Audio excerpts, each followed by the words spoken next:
These two grown men had never seen The Simpsons. How the fuck's that even happen? They're two grown men on a mission now, so buckle up and just strap in. It just takes some time, little girl, you're in the middle of the ride. Everything will be just fine. Everything will be alright. These two grown men had never seen The Simpsons. It's America's Barley Basket. Welcome to episode 58 of America's Barley Basket. I'm your host, Nathan Fulsbach, and sitting beside me physically is the other... God damn it! Motherfucker. We're over a year in. Take two. Do it again. Run it again. Okay, here we go. From the From top. the top. We not cut a word of it because we need to use this as a teachable moment. I have to get my nose shoved in this. But I don't even know how to back out now, okay? Let's talk it out. Welcome, I always say that in a nice, pleasing lilt to my voice, to America's Barley Basket. Gotta let them know what the show is. And episode 58, that's for our listeners. Hey, I'll go, oh shit, Spotify jumped a track, gotta go back. Let them know it's episode 58. I'm your host, Nathan Fulsbach. That's me. Always introduce yourself. Yep. And I hand it over to you. I say sitting next to me physically, because for an awful long time it was digitally or virtually. Our other host, who's the possessive. Yeah, that doesn't our The other like some secondary. Yeah, co-host, but that does co-host seem lesser? I don't.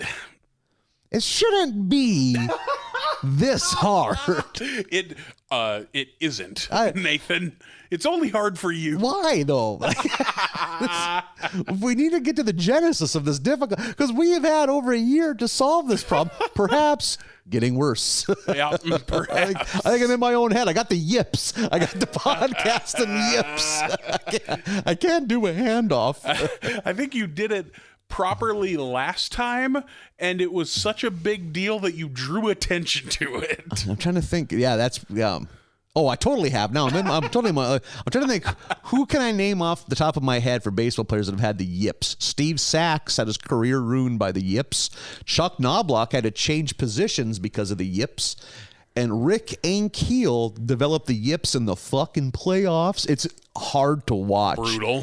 He all of a sudden he's a pitcher and the ball is above the catcher so high he can't. It's like hitting the net. And he has a look of terror in his eyes. And like the color commentator, who's an old ball player, recognizes it. He's like, it's almost like it's his son. He's like, oh no, like this is it. He can't pitch. They have to take him out in the first inning because he's destroyed. He ended up playing again like 7 years later as an outfielder, which is an amazing story of perseverance. Like, oh, my brain broke. I can't pitch anymore. I guess let's see if I can still hit. I was okay in high school. What a fucking thing. That doesn't happen to... I don't think anyway. I don't think that happens to like... Are you a chef and suddenly you can't cut straight? Or even in other sports. Like Right. It just seems like if you're a bad free throw shooter, you're always a bad free throw shooter. Right. Like, it's not like you go from hitting 90% to 40 overnight. There's guys that don't do as well in the clutch, but often in other sports, you can pass the buck. In baseball, you got to stand there and do what you got to do. Like basketball, Kevin Garnett wasn't always the most... the moment would get too big and he'd just defer to his teammates. Which Sure. In baseball, you can't hand the ball to the shortstop like, hey, bud. Hey, you take it from You here. got to throw a few of these guys out, man. I'm going to chill out for a second. I need a minute. Like, yeah, it's a very uniquely baseball thing as far as I know. Huh. Yeah, that's so weird. The yips. And the yips was based off some pre-World War I guy. Yeah. Like, For all we know, the yips is some sort of old-timey racial slur that, it's like that baseball adopted and never got rid of. Around the time they outlawed the Italians from playing in the American League. Commissioner Kennesaw Mountain Landis announced no more yips. Oh my God. Yeah, I don't know how that works. How you can just suddenly not do a thing that you've done tens of thousands of times What do you think is more terrifying? The first night going to bed after it happened, or when you show up for your next game and it happens again? Like, that has to be the brutal, like, realization, like, oh no. I bet it's like, I bet trying to go to bed that night is the more terrifying because, like, that has an anxiety to it, whereas it happening the second time is just a crash, is just a depression. Your worst dreams, but you've already dreamt those worst dreams. They're just now true. Because, like, if you're at a level where you're playing Major League Baseball, you've been in the game long enough where you've heard tales of people getting the yips.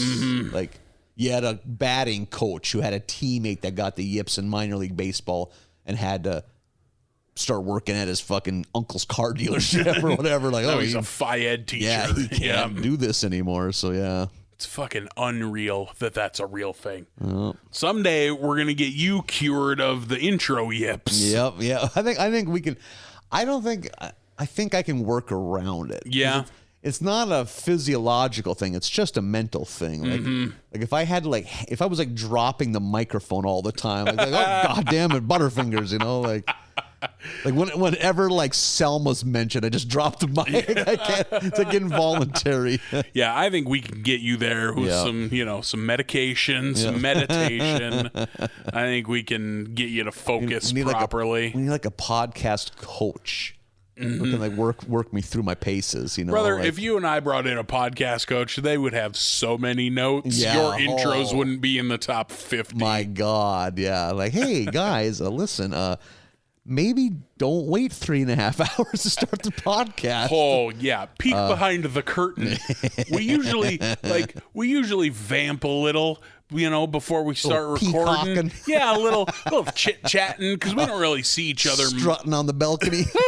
We don't really see each other much during the week, so we catch up. We busy. Crack some jokes. Yeah, super fucking busy. Crack some jokes. Get the chuckle blood flowing. Yeah. And sometimes that gets away from you.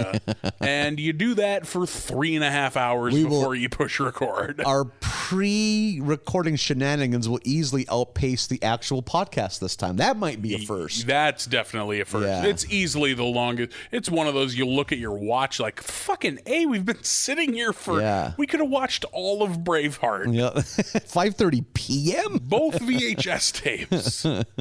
Yeah, it's so that got away from us. We should just record that and put that out also. There we go. Yeah, that could have been. There's some chestnuts. We could have been asking a lot for our listeners. Absolutely, yeah. And like having talks about mutual friends that the listeners don't know. They're like, "Who's Tyler? Why are they mad at him? Is Richie on The Simpsons? What are they referring to right now? What is happening?" We are here for The Simpsons, believe it or not. We are wrapping up season 13 today. Oh, okay. I'm just going to ask. Yeah. We're done after this one. This is it. Nice little bowl. Yeah, I like when that happens. So we get to start 14 next week, but not before we wrap up season 13, starting with episode 18, I Am Furious, and then in parentheticals, Yellow. Do you get that? I think Curious Yellow was a term used at one time. Huh. Can you Google Curious Yellow? I got to do a hand switch. I'm a lefty. And Curious Yellow sounds like... And there was also a cover band in the early aughts named Curious Yellow in the Fargo area. So I'm assuming they didn't just come up with that off the top of their head. I Am Curious Yellow is a 1967 Swedish erotica drama. Ooh, there we go. Wow, why do you know that? Because of that band. Oh, sure. That's like they were a cover band in the area. I was like, huh. I just knew that meant something. Yeah. Why did anyone who was writing The Simpsons know that? So much so that they thought it could be a recognizable reference. I think if you were like a boomer, it would be, because I think it was part of that wave of like mid-70s porn that became kind of mainstream with like Deep Throat and stuff like that. Sure. Yeah. Swedish, though. And this is 2002 we're in. These are all written by 45-year-old men at the time. That's true. That's true. We're at the school. It's career day, and and Milhouse's dad, Van Houten, is there to talk to the students. Skinner introduces him as Bart's friend's dad, which I loved. Like that is it Carl or Kurt, whatever Milhouse's dad's name is, has so little identity that he is Bart's friend's dad. Yeah, that is good. That is a dunk on him and Milhouse at the same time. He's there to speak for career day. Of course, doesn't have much to say because he's the lovable loser that we all know. We get Lisa suggesting that for their next speaker, they get one from Springfield's Speakers Bureau. That was good. They end up picking Jeff Jenkins, who's an animator. He's the creator of a cartoon called Danger Dog, a comic strip. Which is supposed to be a play on Danger Mouse, which is like a British cartoon. So Jeff Jenkins is their next speaker, and he gets up there, and the kids love him, and Skinner is pissed because like his entire speech at career day is just about how little work he actually does and how little school actually mattered. Yeah, so great. So Skinner's not into it. But all the kids, thanks to his inspiration, they all kind of get the drawing bug, and they're all doodling. They're all making their own comic strip characters. Which was totally me at age 10. Yeah, were you making characters? I had my own comic strip that I hung up, had the art teacher hung up in the hallway by the lunchroom. Until I realized, I don't want to be singled out for that. And I discreetly had her remove them. And crushed that dream. Man, you gotta let that butterfly out, Nathan. I think looking back, it was just a blatant rip-off of Peanuts. Cashews by Nathan Folsobach. They call the lead character like a lunkhead instead of a blockhead. Get some good grief. He's like, oh bother, or something. Old Charles Blue of the cashews. Had a Pomeranian named Skippy.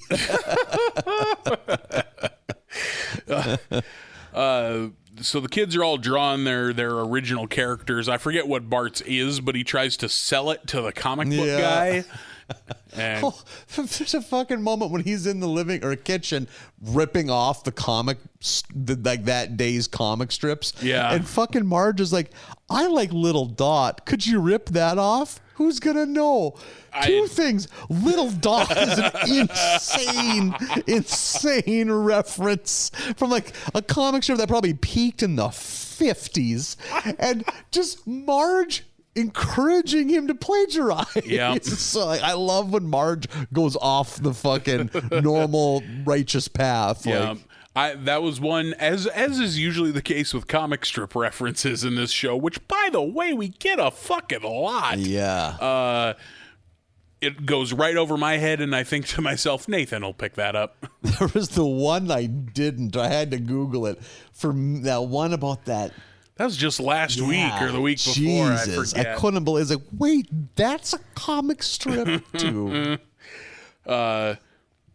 I just like the idea of Bart being like, I made this. Can you sell it at your store? Yeah. And that's when motherfucking Stan Lee comes in. Back before it was cool to have a Stan Lee appearance. This is before the MCU, Yeah, this was, you were a fucking nerd if you knew who Stan Lee was. Because, most people didn't get when he showed up in Mallrats. Yeah. So this is before the mainstream knew who Stan Lee was. Mm-hmm. He encourages Bart to keep trying. I like the way they portray Stan Lee, by the way. Just like always putting Marvel comics in front of DC comics and then just being kind of a nerd who you want to leave, like he but has he little won't. to do. Yeah. Like it's like just milling around the store. Seems like a bored old man. Yeah. So he encourages Bart to keep trying. Bart does. He creates a character it's just Homer. It's called Angry Dad. Yeah. So he makes his own little comic strips of Angry Dad. We cut back to the comic book shop where comic book guy says like, yeah, that's good enough to sell, and just puts it on a rack, like as if someone's gonna walk in and see this child's drawing and be like, yes, I'd like one of those. Terrific. Yeah. We get my biggest laugh of the episode, one of the biggest laughs of the whole week for me, when that fucking kid is wanting to buy a Batman action figure for his Batmobile, and Stan Lee is there just like, wouldn't you rather have the thing? He fits perfectly. He's just jamming it through the Batmobile, breaks the shit out of this kid's Batmobile. I love the visual because it takes him a while. He's just parts are flying off of this Batmobile as he jams Ben Grimm's legs through the floor of this car. Because it's perfect, because it would in real life too. Yeah, take a few swings with that action figure to get it to puncture the bottom of that Batmobile. Holy shit, that was funny. I forget the character's name, but some smooth talker from a .com company wants to make the Angry Dad into a web cartoon. A soul-patched, fast-talking... I think we were just discussing soul patches, and this is... around early aughts, late 90s, early aughts, golden age of the soul patch. Oh, yeah, big time. That was the time for a patch. Kind of around the golden age of the goatee, too. Goatee maybe started a little earlier in the mid-90s, but... Yeah. And goatees were everywhere around this time. Like, full beards were definitely the rarity. Yeah, like, the fucking soul patch at this time, though, man. The fucking Sully Erna, Dave Draymond, Dave Batista, like soul patch. The soul patch that I always felt uncomfortable with was the thin, like thinner than a pencil with soul patch. I don't like that. I was way more comfortable with that than the wide starts out here at the at the ends of your lips, the perfect triangle. Kind of like the Anton LaVey. Yeah. I don't Not like into that. See, yeah, and that is, I think that should actually be technically considered a goatee. Because I think a goatee is when it's just the chin covered in hair, but we have just bastardized the term, so it includes the mustache and the chin. When I was, I'm going to say 25-ish, I was rocking the most regrettable facial hair that anyone has ever rocked. Bro. You are this is a safe space to talk about tragic facial hair. So it's going to be a little weird to try to describe from audio as I show Nathan with my hands. Maybe I should do it. So like whatever you would call just the chin hair, just the circle that covers the chin, completely shaven otherwise, except I split it down. Like if you have a butt chin, like a cleft chin, I split it there so there was a strip of shaved skin, and so it was like a double goatee, like a double, imagine two rat tails of facial hair. And my word, and never during this time did you play a 5-string fretless bass? Nope. I was never in a System of a Down cover band. That's remarkable. It was never. Weren't a touring member of Mudvayne. No, as far as I remember, I think I've heard that. I rocked that fucking dumb split goat for years, and no one pulled me aside. I rock some big gross sideburns for a while, like they're just like the 1 inch wide all the way down to your jaw, and just let it grow out like an inch long, so just look like fucking like shitty John Popper tribute fucking Blues Traveler. And then why are you always giving me the runaround? God, I should have been fucking looking myself in the mirror. And where'd all these harmonicas come from? And well into my 30s, I rocked the full mutton chop with the little billy goat scruff on my chin. Okay. That was probably when I met you. That was my look. Because I never wanted it, because I have what doctors call anti-Hulk Hogan facial hair syndrome. So where the Hulkster's hair is fruitful is where mine is weakest. The mustache, Fu Manchu area is the weakest part of my facial hair. To this day, it still is. There's a little no-fly zone on each side of my mouth there. But then finally, I was just like, just grow a shitty mustache so you don't look like a clown anymore. And mission accomplished. Facial hair but no mustache is rarely a good Never. look. It's so Especially hard to pull like off. a beard, a full beard with no mustache. It has like an Amish vibe at best. Lincoln-y. Yeah. Yeah, it's no good.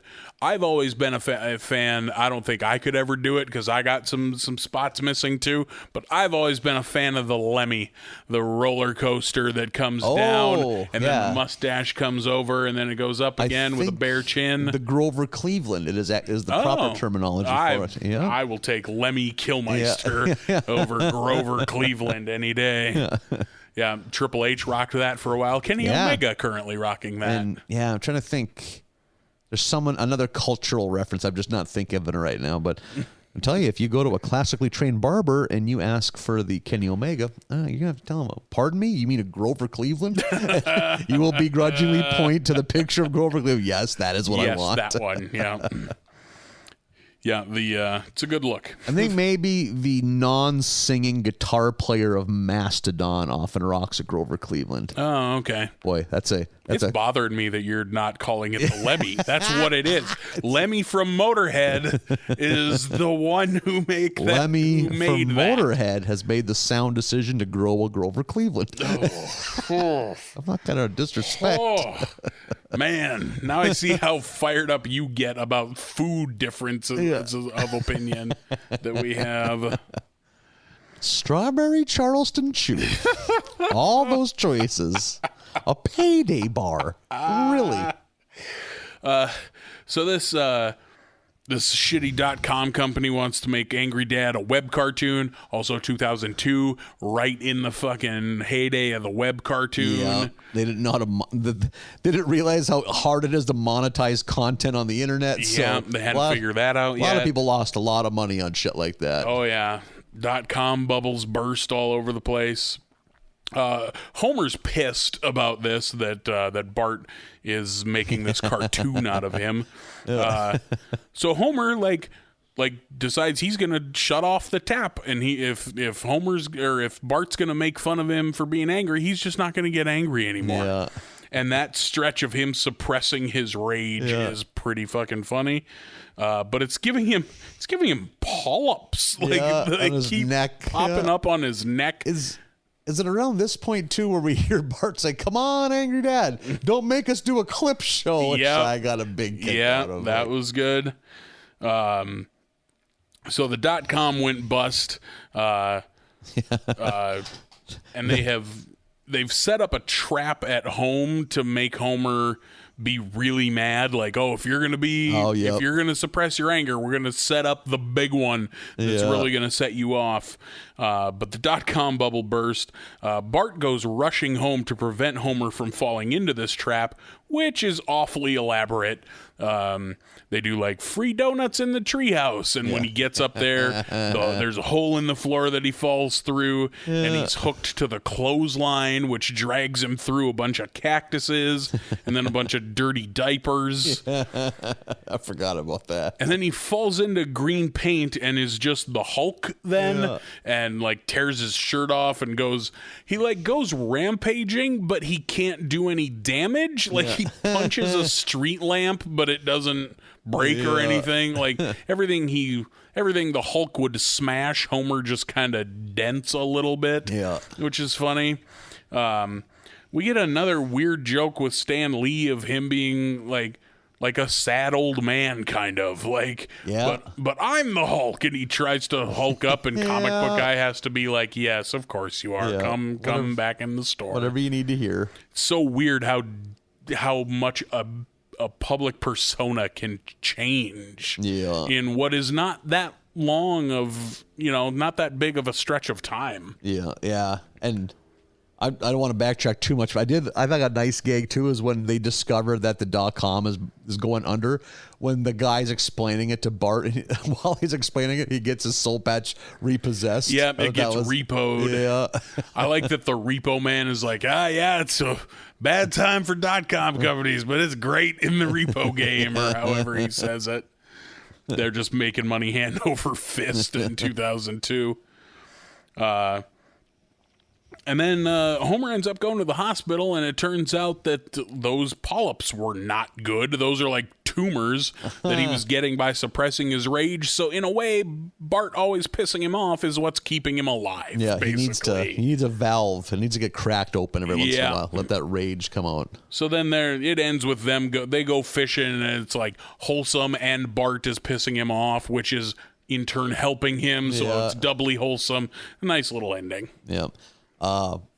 Keeping with a run of what I thought were pretty weak sauce episodes laughs-wise. Mm-hmm. I think we're deep enough in now. Well, we are. This is the end of season 13. The critics that think this season is better than season 12 are out of their goddamn minds. Yeah, so far I don't see it. Yep. I do, like I've said before, I do think, like, there's at least 2 to 5 jokes every week that really fucking wreck me. Like, oh, really? Stan Lee jamming that fucking thing through the Batmobile. I was dying in here laughing. That's probably true. Yeah. I was thinking, I thought right away, I thought you meant per episode. Like, I don't have that. Oh, not per episode. Yeah. No. But per batch. God. Yeah. In its prime, like season 6, 7, there was like 5 to 10 per episode at some point. Big ones, like, yeah. Jesus, Yeah, it was. I thought the episode was fine. Like, you know me though. Like, I don't often dip into like this wasn't good. It was like, this was fine. I will say, I think the batch. I mean, I don't want to, look too far down the road. I think this batch is better than the last couple season 13 batches. Yeah. I don't know. Some of for example, the next episode. What a segue! What a segue! Look at that. Let's pat each other on the back. Give that man some radio money. Yeah, Barry Horowitz style, just self back pat. We're up to episode 19, The Sweetest Apu. Episode begins with the Simpsons spending time out in a field doing a Civil War reenactment. Have you ever been to one of these fucking things? That must be a more fair weather part of the country, because which, I mean, our summers are nice enough, but also we're nowhere near where the Civil War happened. We don't have Civil War history in America, in North Dakota. Yeah, so no, and it just, and I enjoy weird history. Thing. It's just, I can't imagine waking up early and just like, what? I'm wearing a woolen fucking military uniform in Virginia in August for fun? Question mark? No. And like, man, the people who do it, I think, are bonkers, of course. But there has to be people who go watch it, right? Yeah. What are you doing? Yeah, like I can't imagine getting up and putting on sunscreen to go watch people fucking shoot fake guns at each other. It seems too that, like, I don't know, like, it just seems like everyone that's involved in charge is probably the most tedious, pedantic human you've ever met. Like, actually, that, Lieutenant's lapel would be at a counterclockwise angle. Like, fuck you, dude. Yeah, I can't imagine that they're like fun dudes to hang out with. Yeah, no shit. These guys know how to party. Has anyone ever called someone who does chivalry or Civil War reenactments a rad dude? Yeah, that guy's a real wild card. You wouldn't believe how the garters on his military issue socks are so realistic. Sure, he wears the gray one, but he doesn't think that. That's just how he got cast. Yeah, who is he? Who is he to deny a role? Every other day of the week, he sells car insurance. He's a slave, all right, to the stage. Jesus Christ. Who is he to say no? He doesn't go back to his weeping willow surrounded antebellum. He goes home to a 1-bedroom divorced dad apartment. Man. The fact that he doesn't live with his mother is you are giving him more credit. That's true. Yeah, you got me there. Yeah, his mom has to park her minivan outside because he's got the garage full of fucking pretend Civil War shit. Oh. So it's while basically this is just an opportunity for them to try a few gags that don't go a hole anywhere. But it's during this time because Homer treats it almost like it's like a fucking monster truck rally. He's getting wasted. Yeah. And he's returning a keg to the Quickie Mart when he discovers that Apu is having an affair with the squishy delivery lady. and Homer is shocked by this, and he walks out of the store backwards. I did think that was a good gag. Okay, you and I are on opposite sides of the fence. I thought it was so, and usually stuff's too dumb for me. I don't like it, but this was so bionically stupid. He slowly back away, but he does it all out the of way the store, home, down the street, all the way home, into the house, into bed, and then dreams about walking backwards. Yeah. That's a Family Guy joke. Yeah. Oh, it totally Like we've said is. it before, that occasionally there's one where you're like, that's a Family Guy joke. Oh, there's another good line that I think it's when they're in the parking lot of the Civil War reenactment, and like Homer mentions he's got to bring the keg back, and like Marge makes some comment about how he's not following some kind of proper protocol. He goes, "Must you always side with local merchants?" It's such a great beef to have with your wife. Like a long-running, recurring beef. Like this has come up before. I like during that Civil War reenactment that we get a motherfucking Wild Wild West reference with the giant steampunk spider. Yeah. Hell yeah. Is it the scientist dude that's running that? Dr. Frank is in the steampunk giant spider. I saw that movie in a theater. Oh, no shit. I won tickets on the radio, which I think my parents were probably annoyed by, because it's like, that means we got to fucking make a trip to Bismarck. Yeah, you're just clapping the whole time. On the whole way to Bismarck in the back seat clapping. Yeah, I got some Will Smith trivia question right. Just singing the chorus to Wild Wild West. That's all you know. I'm pretty sure I bought the soundtrack that day, too. Oh, really? I think I made a fucking Wild Wild West day out of it. That was going to be your thing in high school. I'm the Wild Wild West guy. I for sure had the sunglasses because we stopped and ate at like a McDonald's or something that had a cross promotion. So you got sunglasses with a quarter pounder meal or something. Showing up in the first day of freshman year on an erector set horse. And like your torso's in it, and when it inevitably collapses, you're in your underwear with like a ruffled Western dress shirt and a little black cowboy hat tilted to the side. You're just knocking over desks, trying to find a place to hide. She's just like, we haven't even finished roll call. What are you Why doing here? can't you just be normal? Man, none of our classes had enough kids to do a roll call. What are you talking about? Okay, 7 cars in the parking lot. We're good. Everybody shut up. Here we You're go. like, you think our school had a parking lot? First off, it was a sod hut. We were underground. I like to think that I'm that big of a Wild Wild West fan, but I'm in it for Kevin Kline. I don't even like Will Smith. You got leather gloves on your pencils. We slip it on your hands.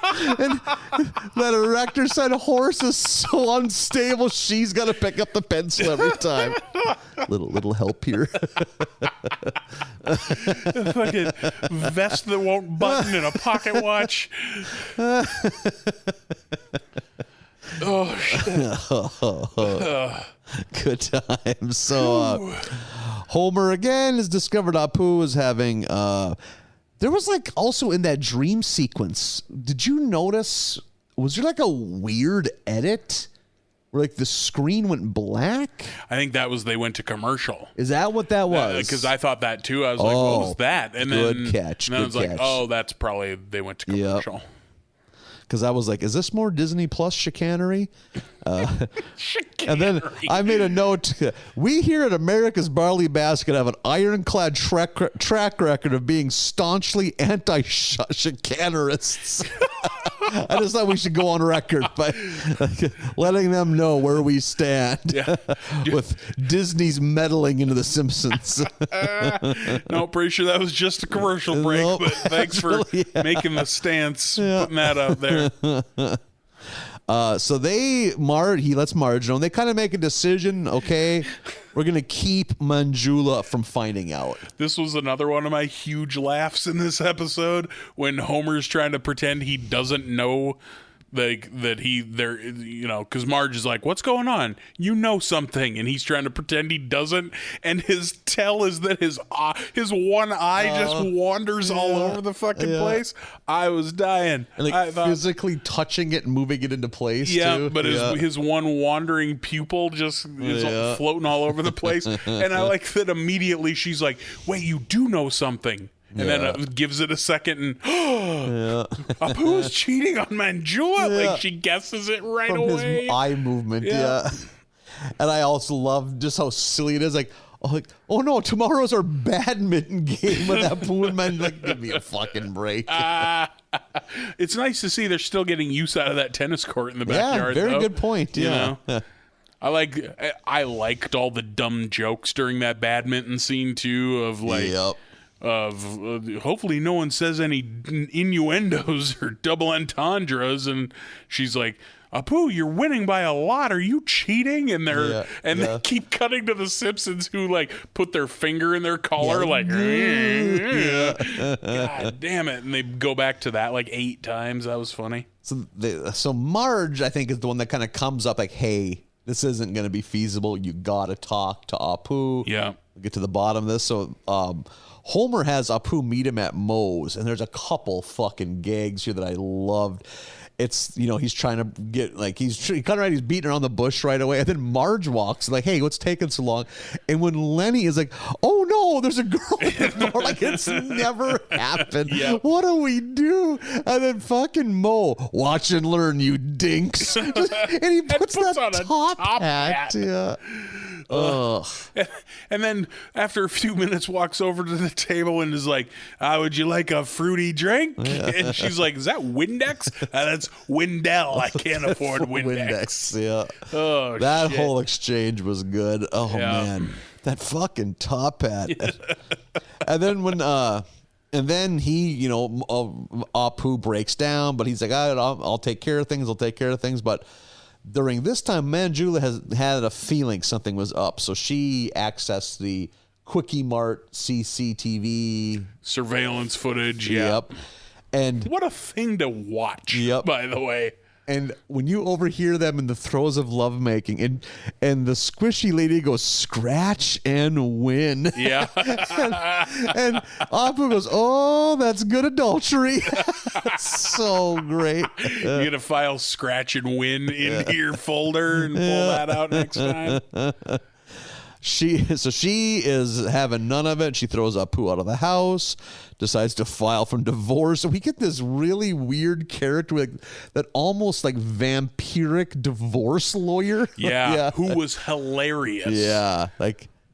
And just such a unique character that we had not seen. Like, when he finds out that she's got 8 kids, he starts fucking dancing on his desk. And then as she like leaves the office, being like, maybe I won't file divorce. He like has that demonic voice, being like, someday you humans will learn. And then goes back to dancing on the desk. I liked that divorce lawyer quite a bit.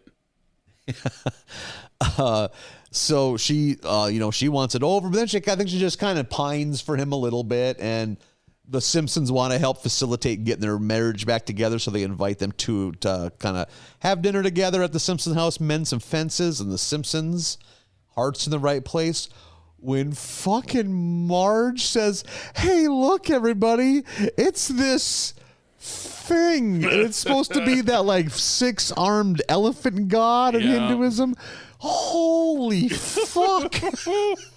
Hilarious. Hurtful maybe, but also very hilarious. And it's the 3 kids doing the arms. Yeah. There's some good Maggie usage in this group of episodes. Like And so like got a piece of hose for the nose and just cardboard boxes. And they're in a wagon. Yeah. And when it tips, Maggie's just in the head, and so the head's just crawling away.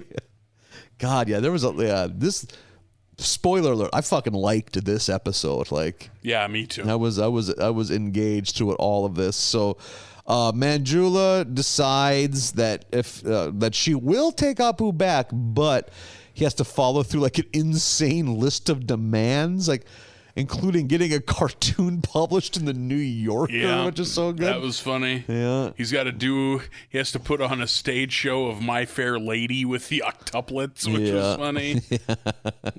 And the most insane one that they save for last. Eat a light bulb. Eat a light bulb. Holy shit. Imagine the metal part of it. Oh, I mean, none of God. it's good. Like, yeah, none of it's good, but that base, the socket, oof. I saw a thing on behind the scenes of like the circus, how the freak shows they say eating a light bulb, once you get the hang of it, ain't that bad. You chew it endlessly till it grinds the glass into powder. So it's like eating sand. Yeah, but doesn't it cut the shit out of your mouth in the meantime? There's a proper way to bite it, and then you just use your front teeth to break it down into tiny shards, and you just kind of shift your mouth and get it into your molders and just grind it into mush. Probably I'll take have some to give practice. it a try. Yeah. Yeah. I mean, that's our homework. Fuck the next 5 episodes, everyone. Try to eat a light bulb and message us. Don't do that. Yeah. Oh, Like, yeah. No, you probably can't tell man. people to do that. If we only had the sway to convince a majority of Americans to eat a light bulb. We need that jackass disclaimer at the Yeah. front of these. Do not Warning. attempt to To eat. not eat light bulbs. I mean, you're an adult. Nathan the Libertarian wants you to Yep. just live your life. Pull out all the stop signs. Yep. Get the 10 Commandments and the flag out of the courthouses because I'm too busy eating light bulbs in their public shitters, which shouldn't exist to begin with. You ever eat an item that shouldn't be eaten? God damn it, have I? How's that for searching for relevancy? Oh, yeah. Good pull. Very good pull. Holy shit.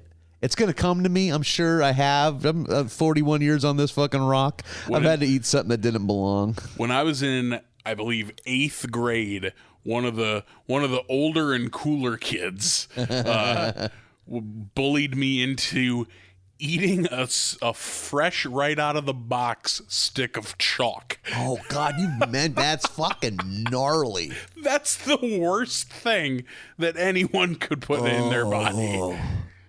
I did once in Vacation Bible School stick my finger in some bright yellow paint because I was like, this looks so great. It has to be edible. And I just put it in my mouth and was immediately violently ill. So I will go on record. Don't eat paint. Or chalk. Yeah, or chalk. Light bulbs, question mark. We haven't got to the bottom of it.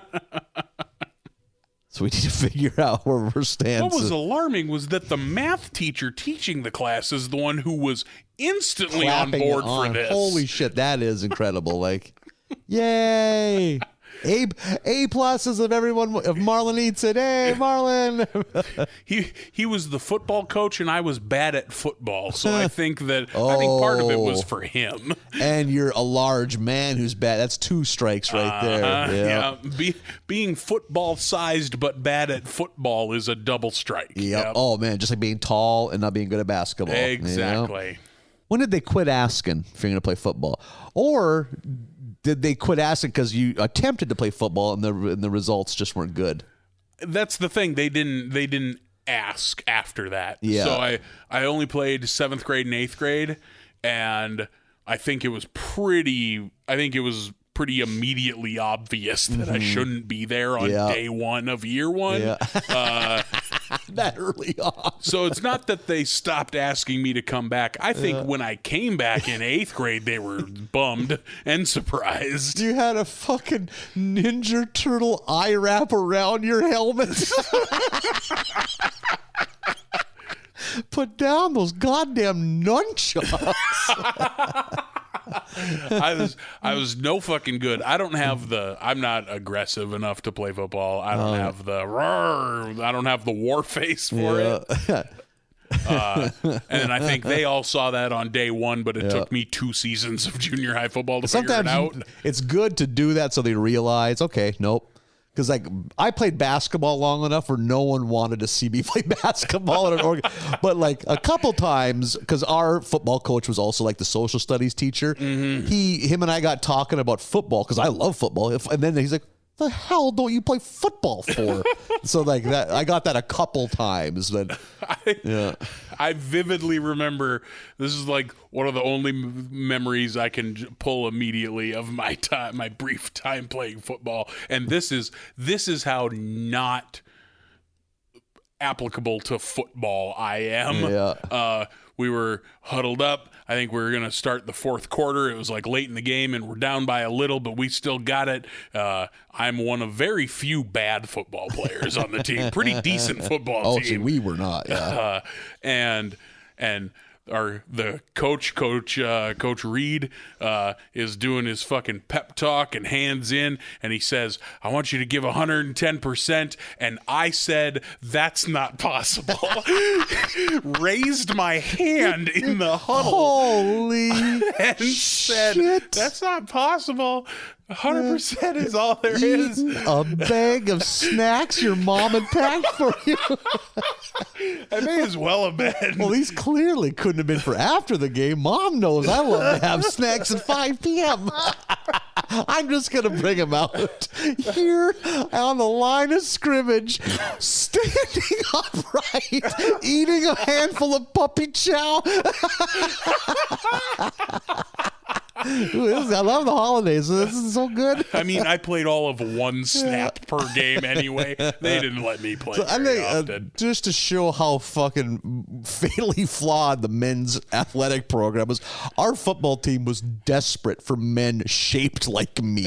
We just needed large meat sacks. Got to fill a hole. Because we had skill position players. We just didn't have the depth or the size to compete. Like, meanwhile, I'm out there twinkle toes Folsom. I'm trying to run the 3-man weave in basketball, hurting 2 other kids in the process. Just play football. Just bump into people. You bump into people accidentally all the time. You could do it competitively. You have a knack. Oh, no. God. Let me play point guard, coach.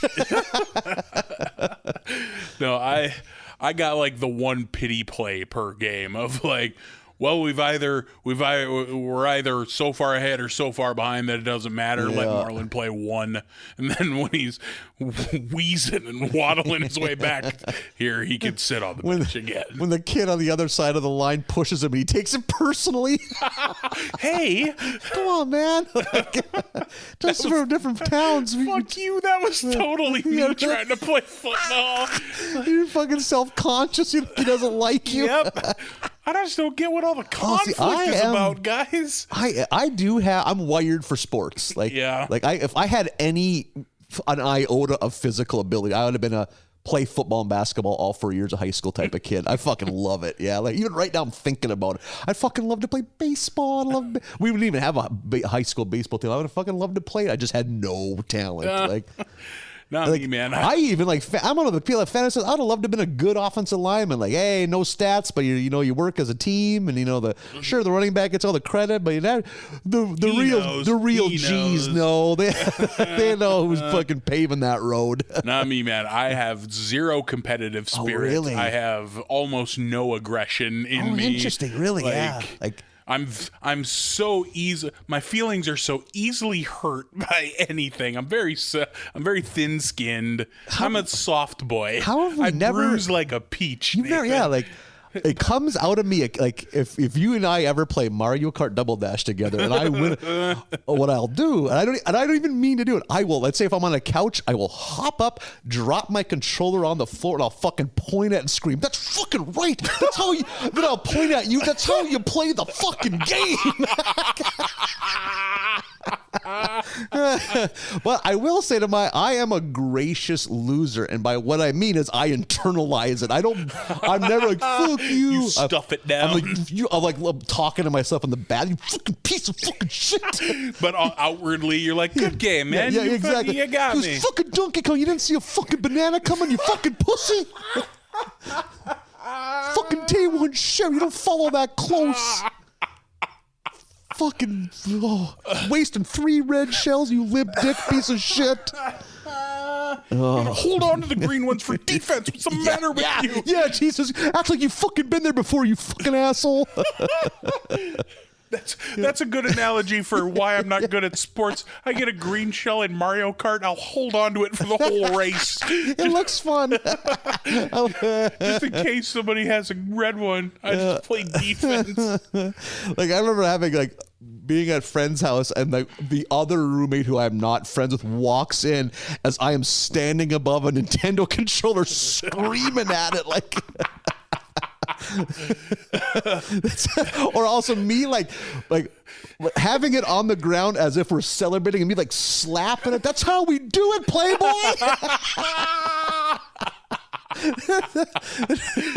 Or also me pointing at the guy at me. So it happens when you step to Big Dad. Because I had a brief moment where I was a Bowser guy till I realized that is just not feasible. That's no way to live. But oh man, the sweetest juice you can drink, brothers, beating somebody with Bowser. Like, you fucking cuck. I'm out here with this immobile fucking literal monster driving a rear-wheel drive fucking Catalina, and you're still losing to me. But then, yeah. Beating somebody with Bowser is a pretty big dick move. Oh my God. But usually it's like, I am just getting housed. Like, it's like, they're just hitting me with green shells because I'm taking up 2/3 of the screen. Like, it's like, honestly, I can't not hit you with shells. Yeah, I wish I could hit the guy in front of you. He's in first. Because we're lapping you. I just love the idea of you up on a coffee table giving DX crotch chops to your GameCube. Oh, dude, you just brought back. There was a lot of that. Like oh fuck! You play the game to win.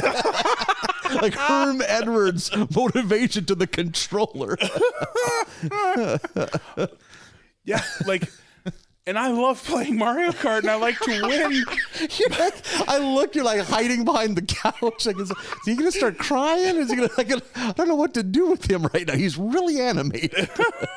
But that's the thing. Like, when I'm playing, I'm just emotionless. I'm just like very carefully timing out my dashes and my drifts. Yeah. Like, and then winning by a mile, and then being like.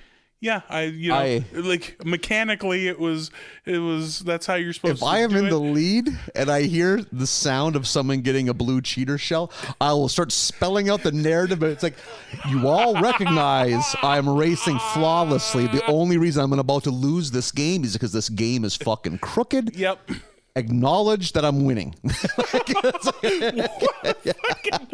We all know who should win this race, but we don't live in a fair world. Yeah.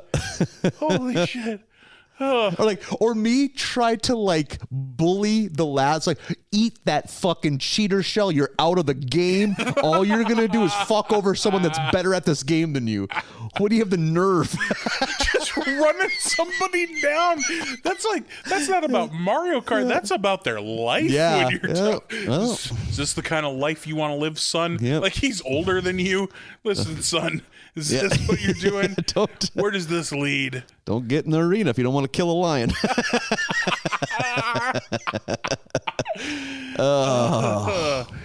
But yeah, that's the moment that I can point to and be like, I wasn't built for football. Yeah. Like 110%, guys. Yeah. raised my hand. first of all, in the huddle. And I'm hoping you were like a head taller than all the other kids. No, I for sure was. It had been the best if you were just like glandularly meant to dominate youth football, like the same height as the coach. Not only is it like, what's wrong with you? What are you on the, like, what's going on? Why would you say that? Like all those questions. But I completely took away that coach's Vince Lombardi moment, completely deflated it. Well, mathematically, sir. That's not mathematically possible. Why are you fucking here? Is what he may as well have said. Like, can't you draw in the dirt? Like, go. Can't you arrange rocks by size? Yeah. Like, isn't there something else for you to do? I had a friend I made later in life who we first met because I fucking browbeat him in front of the entire team in the championship game in fucking grade school baseball because he botched a play in the outfield. If you're not going to try, get the hot damn off the field. Jesus, I've never seen this side of you. You and I need to play more video games or something. Never criticize someone if they're giving an honest effort. And usually I direct it towards also I was the kid too if it was a close basketball game, and like a couple of times if it was close, like I wouldn't get in the game, and a couple of times the coach apologized, like, no, it was close, keep the best players in. Yeah. So I never put myself above. I was meant to play team. I'm 12 years old, rationalizing, forsaking my own happiness for the betterment of a team. That means nothing. but no sporting ability at all. No. The heart of a champion and the legs of somebody's aunt. Homer Simpson stovepipe legs. T-Rex arms. I'm left-handed and I'm tall. Those are like the only athletic traits I have. That's how you play my poor buddy's girlfriend, whose bedroom was 7 feet away from us, as we're screaming at Nintendo controllers at 5 a.m. on a Wednesday. I will beat someone in Mario Kart and then give them pointers on how to see, like, your dash was you got to start it a little earlier, let it build up through the purple sparks, and then you can really get a good, I'm trying to help you. Oh God. Yeah. I don't have a competitive spirit. So that was my one fatal flaw, was I hadn't perfected the spark explosion. Sure. Like, I could do it, but I could never build it up. I never had it down pat, Yeah. So I had to race almost flawlessly because my other buddies could do it almost perfect every time. Like, whew. I sure hope the listeners know about the basic fundamentals of Mario Kart. If you don't, you're real lost. Sparks? What's going on? Purple? Yeah. Energy drinks? What's a cheater shell? Yeah. I think Mario Kart, the cheater shell, is almost like Monopoly, where there's house rules. Everyone has a different name for it, Yeah, I've heard it's bullshit is what it is. Yeah, it shouldn't be a thing. No, but it's a game. It adds to it's rubber the lore. band. Yeah, yeah. Like, if you won by a mile, that's not a story. If you were winning by a mile and got fucked by that blue turtle shell, that's a story. Like, when you were so far ahead, you had time to land, gather yourself, but you couldn't build up momentum. Yeah. So you're just getting up to highway speed, and that guy flies by you just across the finish line. Like, you've got to be kidding me. Whew. So that's that episode. So that's Mario Kart talk. But don't tempt me. Well, I'll start a new podcast to talk about Mario Kart. Kart talk. Brings us now to episode 20, Little Girl in the Big Ten. We start out in gym class, and I don't know have we ever met this gym teacher before, because I kind of love this gym teacher. Or I was going to ask, have we never really discussed gym class? I don't think we have. Yeah, like we've been discussing sports weirdly a lot. Did you enjoy gym class? No. Oh, so yeah, like I loved it. And I think a lot of it was like, eventually you were just with your own grade, most of us, as well as with friends. Just a respite in the middle of a day with classes I hate. just to get to play dodgeball for 50. I fucking loved it. Oh my God. Yeah. Like I remember lamenting, why don't they make us take gym class every semester of high school? Because like, I think we got to do 2 and I knocked them out right away. It's like, well, fuck, I want to go do stupid shit with my buddies and throw it. It's so dumb. Like it's supposed to be like for exercise. 40% of them kids didn't want to be there. So when we played dodgeball half the year, so it was just them standing against a wall, hoping that a ball didn't hit them in the face or privates. Yeah, they're not playing. Yeah, like all the girls were there. Not all of them. 85% were there in protest. Like because like the whole thing with them is like I don't want to get sweaty and have to shower.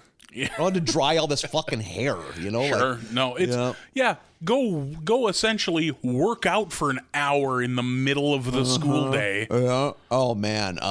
Well, you know, I always had respect for the girls that fucking went hard in the paint gym. Like you're like, hey, I'm picking. Hey, shout out to Sarah. You know who you are if you're listening. 110%. It was acknowledged and appreciated. Throwing bows and fucking 4-corner volleyball. Fuck, I miss gym class. Yeah, I want Morgan on my kickball team, but not Lori. You know. Oh man, so many of the girls just bummed. Like fuck. Yeah. Why? Like, but I related because I didn't fucking want to be there either. Really? You know. And was it? And even if it was with your buddies, it just wouldn't have been your cup of tea. No, not like whatever. You play a game of kickball in the middle of the day, like whatever. That's fine, I guess. But it's not. It wouldn't be my first choice of things to do. I've just never really wrapped my brain on how competitive I am. Like just like fuck man, you got runners on the corners. It's like you're gonna be a hero and go for the double and win the game. You're just gonna play ball and advance it. Fuck man. We did occasionally. The one thing I enjoyed in gym, and we only did this for a couple of years because the teacher who was really the go-getter behind it left, but we would play, and then eventually became a thing where we would play one night a week after school, was floor hockey in the gym. Oh yeah, but with no rollerblades. Oh yeah, yeah. So it's on just your running. Yeah, I think that's a thing. I only got in a year or two of that, and because upperclassmen in gym got someone went for a slap shot, hit the kid in the eye, and he almost lost an eye with the stick. So they're just like, nope, give us the hockey sticks. Yeah. So like, no, we played like we were trying to kill each other for sure. I always played goalie because, of course, I did. You know, I'm not about being out there running, but I'll take a shot. Weirdly, always, if I ever would have played hockey, I always pictured myself as a goalie. I think the Mighty Ducks taught us all that the fat kid is supposed to be the goalie, which isn't true in real hockey. Yeah. They're like malnourished Finnish men. Yeah, and obscenely flexible. Yeah, which I am. Oh, well, maybe you'd have made a good... All sorts of revelations. Man, you're all over the fucking road. I'm weirdly flexible. Like, if you give me fucking 6 months, I get this gut knocked down, my heels could touch my head. Man, there's Patreon weird content. troubling subsection of the planet that would pay top dollar to see me do that. Oh yeah, that's like a porn little orphan Annie wig. I had some rouge to my cheeks. Oh no. What did I just drop? Whoopsie daisy. Whoopsie daisy. These little shoes are too small for my feet. Little sunshine Nathan. Just blonde little curls, curly cues. Multiple bows. Too many bows, but hey, that's what the premier donors want. That's what they get. Ain't no such thing as too many bows to Greg in Fort Collins, who's in a dark basement. Niner fan 6'9". Just burning through his mom's pension. I guess you want me to do jumping jacks? I'll do jumping jacks. Niner fan 6'9". How'd you guys monetize your podcast? Oh, Nathan was showing whole on the Patreon. Holy shit. How much money would it cost if someone just messaged you, hey man, I'm a fan of yours, you don't know me. I just want to see your asshole. Why would I lie about that? I just want to see your asshole. I will front you the money How much does it cost? So that you know I'm not going to fuck with you. You know, your face isn't going to be attached. I just want to see your asshole so I can viciously beat off to it. And I would appreciate the frankness. If like I don't want someone that's artistic. No, like $100. $0 because I'm a freak and not a whore. How's that sound? That's a interesting. That's like I am a whore. I would if I could would want a little monetize something? my own asshole. I mean, I get it. Hey, again, I'm not judging what you want to do. It's gonna be a looky, no touchy operation here. But God, Boy, howdy, how did we get here? how deep are we into the Simpsons episode? So yeah, in summation, I enjoyed gym class. Oh, yeah, good. Yeah. Looky, no touchy. Send Nathan those emails. Yeah, the bidding begins anytime. Oh, God. So I really like this gym teacher in The Simpsons. I didn't catch her name or anything, but she's the gym teacher, behaving like a gym teacher. Yep. Lisa's not good at gymnastics. She gets sent to, is it Lugosh? I'm Lugosh. Holy fuck. We've seen him before, Yep. but not this much. And he's fantastic. See you tomorrow. Rest your giant head. I am Lugosh. Had to write that down. God, he's so funny. This Eastern European fucking hardcore gymnast coach. So Lisa gets sent there because otherwise she's gonna fail out of gym and then the school's gonna lose a bunch of funding. I like that if she wanted it, she could have an easy road. Yeah. What is it about her? She's like a peculiarly large head. And that's what makes her well balanced Yeah, for for gym. gymnasts. Yeah. Man, that's a weird road to go down in adolescence. Gymnastics. Because it's so demanding. Like I know, like there was a handful of kids like in Minot that was their thing, and you'd hear about it on the news because it's like, yeah, so and so, little Pepper Pikowski or some 14-year-old kid like is driving to Omaha to compete in the Midwest thing. It's like it's their lives. Like I don't think any of us would have been given that opportunity. Like our school certainly didn't have a gymnastics program. Yeah, well, I do remember like little kindergarten, first grade when we would start tumbling in gym class. You learn how to tumble. Oh, sure, somersault. That's a word I haven't found. When's the last time you did a somersault? Or a cartwheel? I could never. I think like in the first grade I could cartwheel. That was about the end of that. Not me, man. What a fucking nightmare. Like, trying to do a cartwheel somehow, like, activates the same part of my brain that, like, being afraid of heights does. Interesting. Okay, Like, yeah. It's I can't it's hard to fall visualize. or tumble. Yeah. As somebody with so much weight, I don't like to be weightless, I think is what it is, because I also don't like being picked up or anything. It used to be astounding how easily Chris Farley could cartwheel. Right, yeah. he was an fucking- agile for a big man, as JR would say. Yeah. Got the Bam Bam Bigelow gene. Yep. Yeah. Bam Bam was definitely that guy. Lisa trips and hallucinates John F. Kennedy, giving her a pep talk. She hops up with some motivation to get into this gymnastics class now and says, "Ich bin ein Gymnastics." And fucking Homer goes, "She must have dreamt about Hitler again." Yeah. It's a We need great more joke. context. Yeah. Meanwhile, Bart's out with Abe at Krusty Burger, and a Chinese mosquito flies out of his, kids' meal toy and bites him. So now we got to worry about what's wrong with Bart. In the meantime, Lisa meets Tina and Carrie, two other girls who are at that gymnastics class. I like that his reward for doing a good job is that he gives them their cats back. Yeah. Like, gives her Snowball Kidnaps too. their pets. Yeah, Yeah. kidnaps their pets, and then if you do well, he gives you your pet back. He goes, you get cats. And gives the one girl goes, "I had a dog, is cat now," is his response. And that's the last time we see Lugosh, which is a huge bummer. Yeah, unfortunate. Hopefully he makes a comeback. Holy shit, he's fantastic. Turns out Tina and Carrie are from Springfield University, and now Lisa is pretending she's a college kid because she wants to be their friend. Boy, it was just tough for me to stretch my belief. You got to just go with that one. That's tough. She's fucking 8 years old. Yeah. I did love to. It's just so on brand that Lisa would be excited to listen to some poet fucking blather on. Yeah, some former poet laureate. Laureate.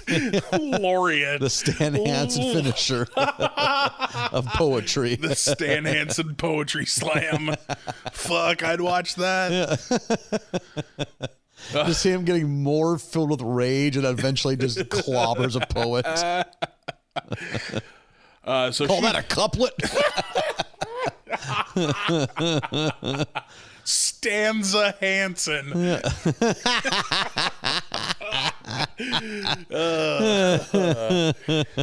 Phew.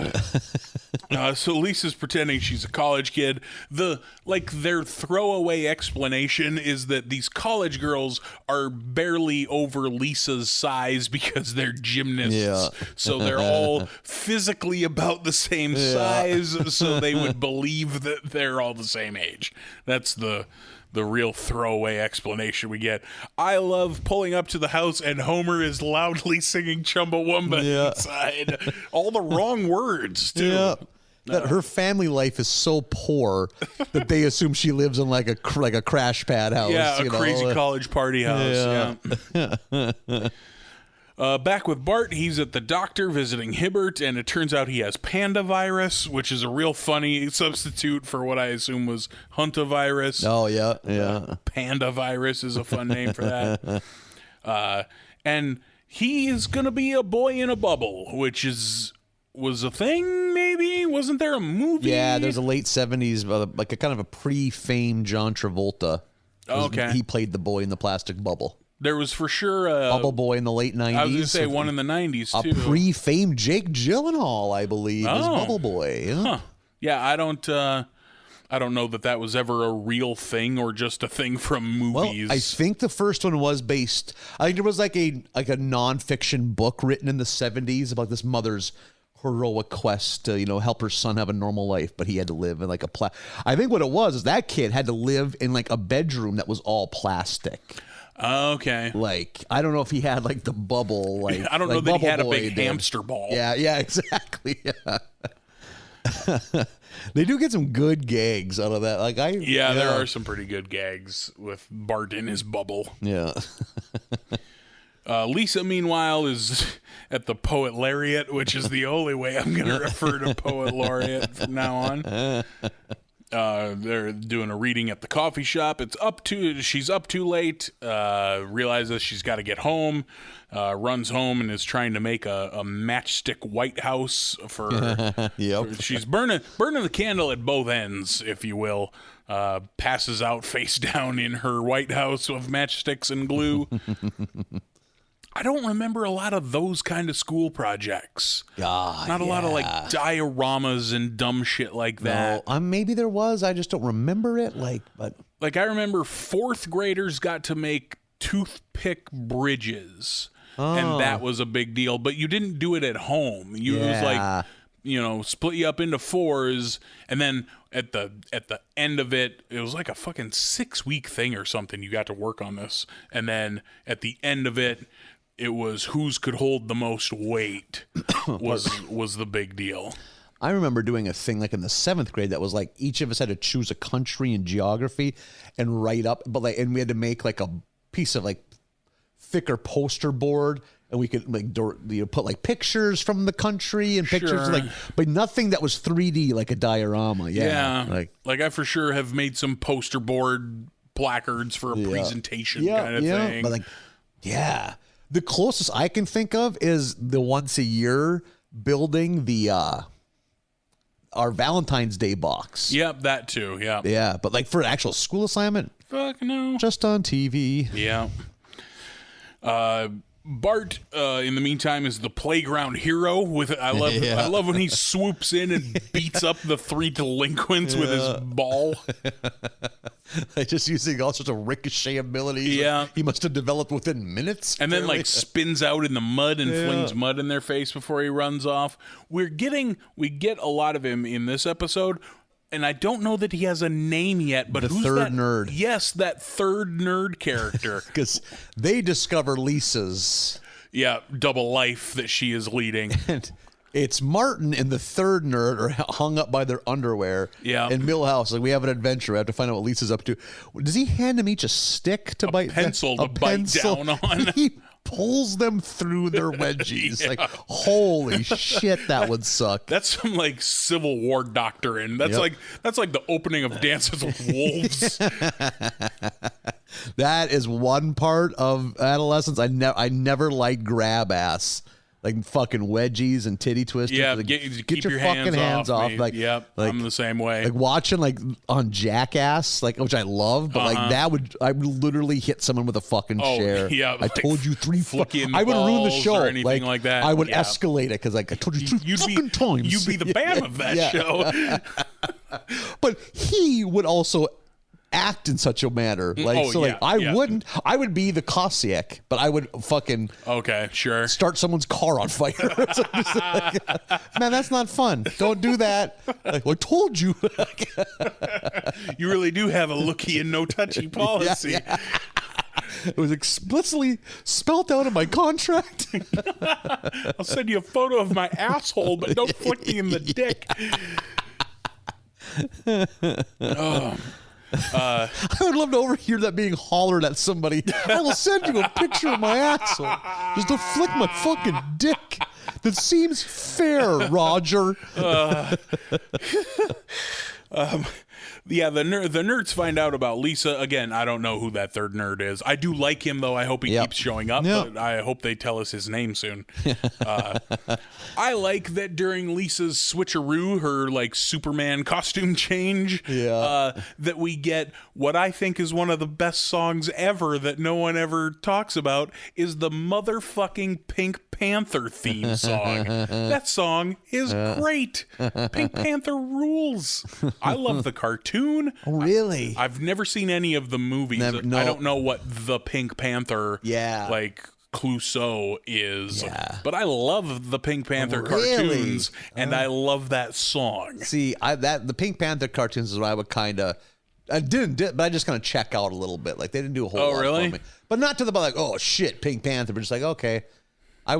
What would Pink Panther get paired with? Was he often mixed in with Warner Brothers cartoons, like Bugs Bunny, or no? I think he was part of that like Woodpecker family. Oh, really? I think. Don't quote me on that, but I think he was part of the Woody Woodpecker I'm just trying to think of conglomerate. Because I don't ever remember there being, hey, here's a half hour of Pink Panther cartoons. No, you just get shorts. You would get mixed in with other cartoon type shit. I just can't think where. I for sure had a VHS tape with like an hour and a half of Pink Panther cartoons on it is what I grew up with. Pink Panther is the spokes character for a product.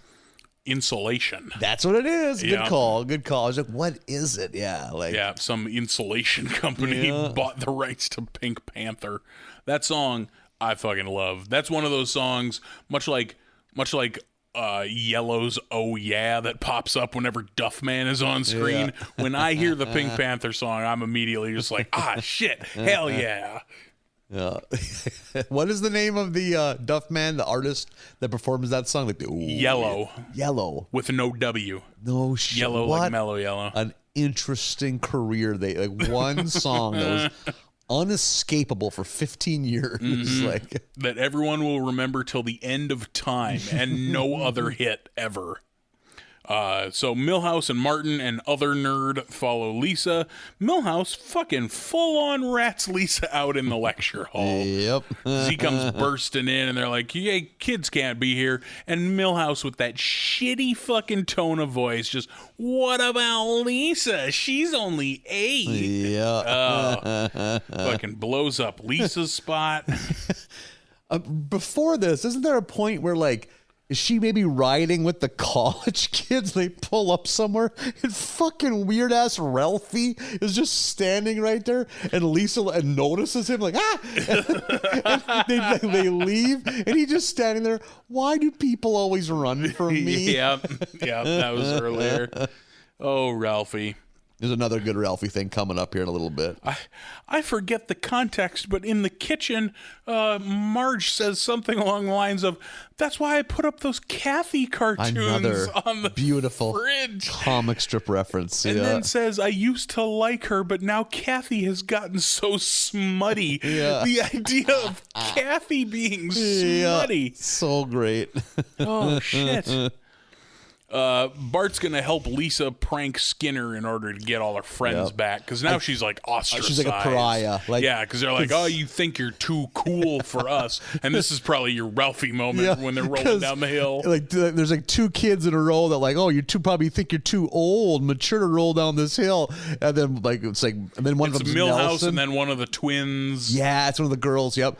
And then Ralphie just looks at her, just like lolls over, like rolls ass over tea kettle down that hill. So fucking great. Oh God, I love Ralphie so much. Ugh, yeah. Never change, Ralphie. He's easily become one of my favorite people on the show.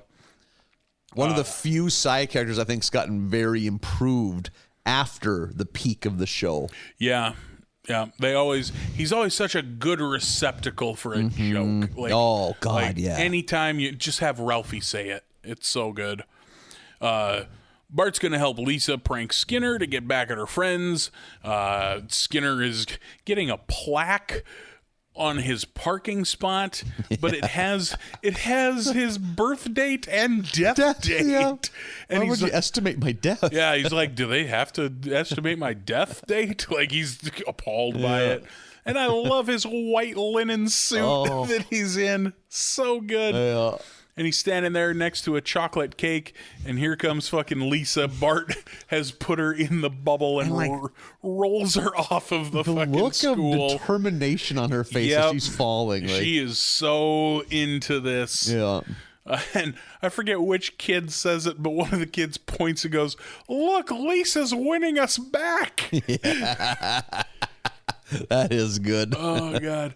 So she lands in the cake, which splatters all over Skinner's white suit, and gets a nice thumbs up from Bart. We get a Bart is a good big brother ending, which is always good. I like those. Yeah, I love that he was getting for 25 years in the school system, he's getting a parking annex named in his honor. Yeah, with a little plaque with his head on it.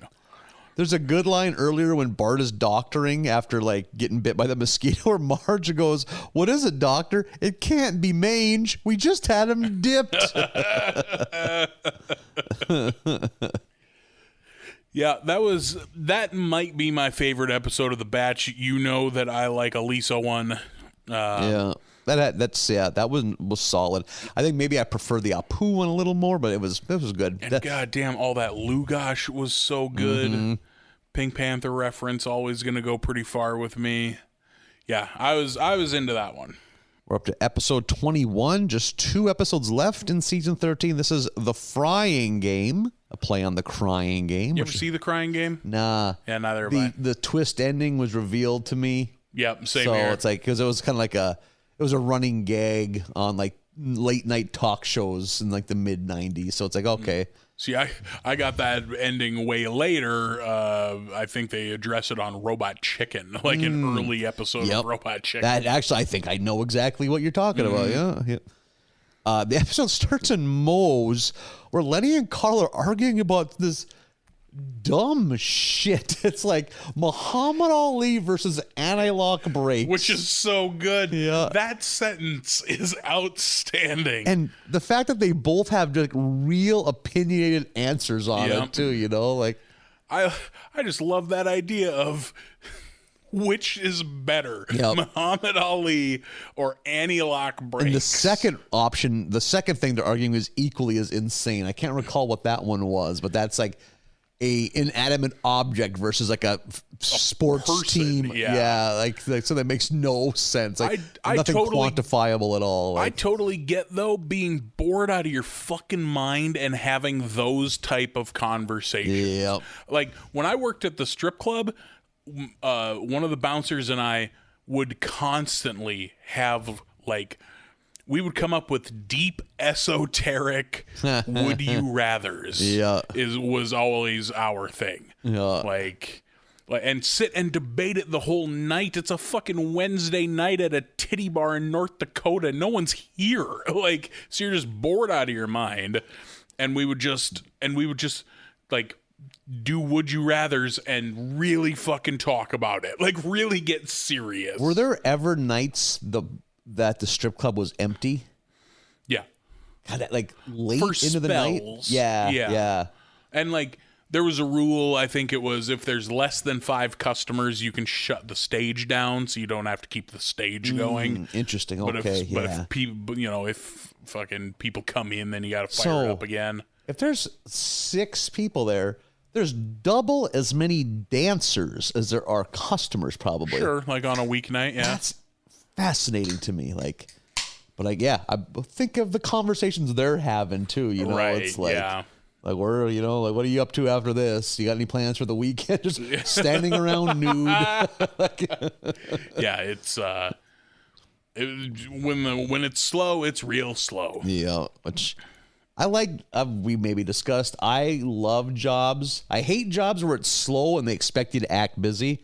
But I love jobs that when it's dead, they expect you to do nothing. Because I'm so good. I'm real good at doing Yep. nothing. Oh my God. Just when people bitch about being bored at work, I'm like, stare at a fucking wall and daydream for 8 hours. Don't brag to me that you get to do jack shit all day. Like, What do you have no imagination? yeah. Like you got to sit around and come up with which is better, Muhammad Ali or Any Luck Breaks. yeah. Like, I mean, do a real mental deep dive on that.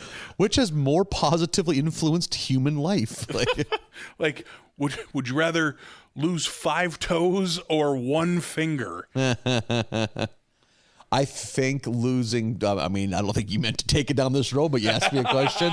I think you have to go with the finger because I think losing toes would fuck up your ability to walk Sure. way more than you would assume. But then it becomes, can I choose the toes and divvy it up across 2 feet? Yeah. Do I get to pick the finger? Like that's how that's how fucking 10-hour shifts at the strip club would be. You get spent. into the weeds, Yeah. like you work there long enough, you can have a 10-hour conversation about that question while a topless woman is standing next to you. I will go as far to say I think losing a big toe would be equal, perhaps worse to your day-to-day life than losing a thumb. Yeah, I'll bet like a big I think toe. a big toe is a game I think changer. it's more important than you think it is. Yep. Because what makes you think about it is when football players get turf toe, they're fucked. Yep. They'll lose a whole season will go down the drain with turf toe. But am I so attached to those toes that I'm willing to give up a finger for it? I don't know. See, this is how this happens. It's like I know plenty of people missing fingers, and I've seen it, but I'm sure people that are missing toes are they're suffering in silence because they're not. You lose enough toes, shockingly enough, you don't wear open face shoes anymore. Like, you're not a sandal guy. I'm already not a sandal guy, so. Not at all, huh? But I also have horrible fucking balance with all 10 toes, so I don't need to chip away at that. Yep. Never a sandal guy at all. No, I don't like open-toed shoes. I want have to. socks and sneakers. I have to have the ones, and they're the worst sandals because they don't want to stay on.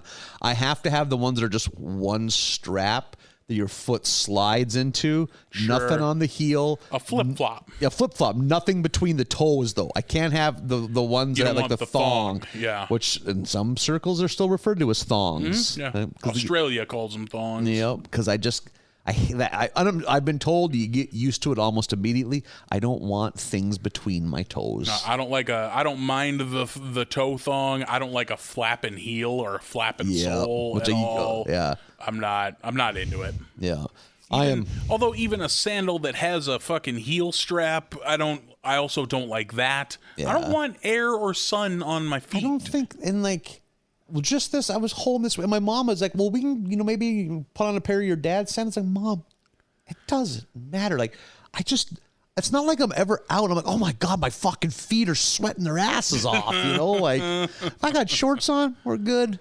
Yeah, we're good. I'm not into a sandal. It did just occur to me, a buddy of mine, the bouncer at the strip club, came up with what was the best would you rather, I think, because it's fun and hard to answer. Would you rather get an erection every time you heard Smash Mouth's All Star, or only be able to get an erection when All Star by Smash Mouth is playing? The first. You gonna run that risk of being out at fucking JCPenney and All Star plays? Oh yeah, totally. Like, yeah, I can confidently answer this one. Well, you really made this a lot of fun for me. Yeah. So I appreciate how well you played along exactly. with the fun question about boners. Next question. Next boner question. Shoot. Question. Back to the Simpsons. I'm locked and loaded. Next boner question. Next would you rather? Yeah, yeah. Jesus Christ. I mean, if we're talking a normal, like, this isn't like a medical emergency priapism boner. Like, if it's just a regular boner, oh fuck, I guess I'm gonna walk sideways through this JCPenney right now. You're the fucking Ole Anderson of fun. Just got an answer loaded for everything. Oh God. Yeah, I'm just trying to think what the detriment would be. I think you also hear that song so infrequently now. You and I live pretty different lives, I guess. Like, I hear that 4 to 7 times a day. I got to make some adjustments on my Pandora, apparently. And like, if I'm around my buddies, I'd make a joke. Hey, check this out. Like that, huh? You think you like Smash Mouth? Check this out. Make a little money on the side. Yeah. It just having to hear Smash Mouth to get a chub, that just sounds like far too much work. Like, I'm not as good at getting things on my phone quick, like, what if though I was guaranteed to get a hard on with Smash Mouth played? That's different. I might do that just to have that. I'm a man of a certain age, Marlon. If I could do that instead of taking meds. Hold on a sec. I got a playlist. I assure you it's crucial. It's just Smash Mouth 87 times in a row. Every once in a while you sprinkle in Walking on the Sun, because that's a bop. Marlon, I am glad you have pressed for more. I'm changing my vote. I want that. I don't see it as a detriment. You want it on command. Yeah. Oh, fuck. Man, I can finally delete all these websites out of my browser history that selling these fucking third country fly-by-night dick pills. It's fucking developing nation dick hitters. That's all right here on fucking Now. That's what I call Music 4. Track 1 again. Developing Nation Dick Hitters. That's our softball team.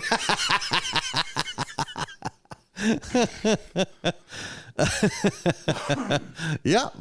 I don't need it now, but I ain't getting any younger. I may as well have somebody. There we go. All right. Here we go. Yep. So you're just fucking sitting there. It comes out in a movie. Some husband just slaps side of the couch to get his wife's attention. Point to the bedroom. She gets all psyched. She runs out half naked, hurriedly rewinds the TiVo to start it over again. We got a 3-minute window. Hurry up. This song's only 3 minutes long and I can fight off a mugger with this thing.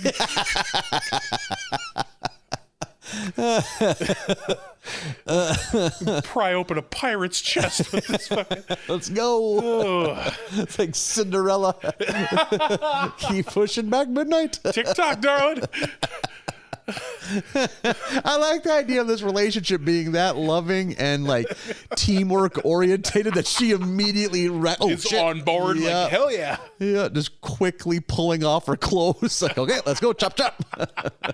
Throws a hand up to help him get out of the couch. It's like we got teamwork makes this dream work again.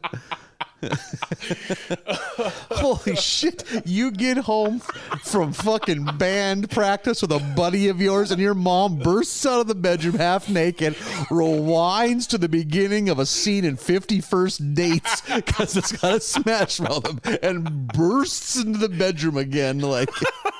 Do they not know how Spotify works? Yeah. They did the same thing during Shrek 2. It's weird. I don't know what's going on. Yeah. Parents are weird, am I right? Yeah, man, yours are really fucking weird. Like, we need to stop and discuss what we just witnessed. Oh, they must be done. Walking on the Sun is on now. Yeah, that's the post-coital fucking jam. That's how I roll. That's what that song is for me. Yeah. Walking on the Sun. I don't know if it's a hot take, but Smash Mouth's Walking on the Sun, legitimate fucking banger. That's a good song. I love that song. Yeah, I like it. I got zero fucking problem. You know I love a hot take. I wish I could reach your level of excitement, but I am not gonna go against it. I'm like, yep. Like, yeah.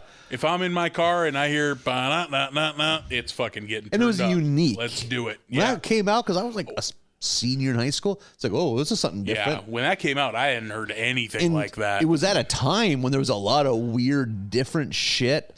That was when like fucking Brian Seltzer or like fucking Big Band had top 40. Brian Seltzer Orchestra, Cherry Poppin' Daddies. Yeah, you had like fucking not too far after that, you had that Boz Lerman where Sunscreen was like a year. It was just a weird graduation speech. Yeah, fuck. There's a lot of weird shit going on pop radio circa 97, 98. Mambo number 5. You had that kind of Mambo number. Jimmy Ray, I Am Jimmy Ray, which was in a big hit, but it was big enough for it was on the radio. Yeah, like yeah. Then you had some weird crossover country shit like Shania Twain. Yeah. The top 40 in like June of 1998, I bet is a fucking mind fuck. Like, what is going on? What were we doing? You were first getting boy bands and Britney at that point. Like, I remember the summer I graduated, going into that fall is when Britney really blew up. Yeah. So like July, August of 90. God, my attention to detail on irrelevant shit's insane, and my inattention to crucial life events is heartbreaking. You can immediately pull Baz Luhrmann's Sunscreen song, but you're probably going to be late on some bills this month. Exactly. Or just recently, I was like, I've forgotten my phone number and forgotten even how to retrieve it. I guess I have to buy a new phone. I don't even know what to do now. I guess I need new phones. Oh, it's right there. That's what, just calling your mom. What's my phone number? Hey, Mom, did you know Boz Luhrmann's left-handed? Anyhow, how old am I?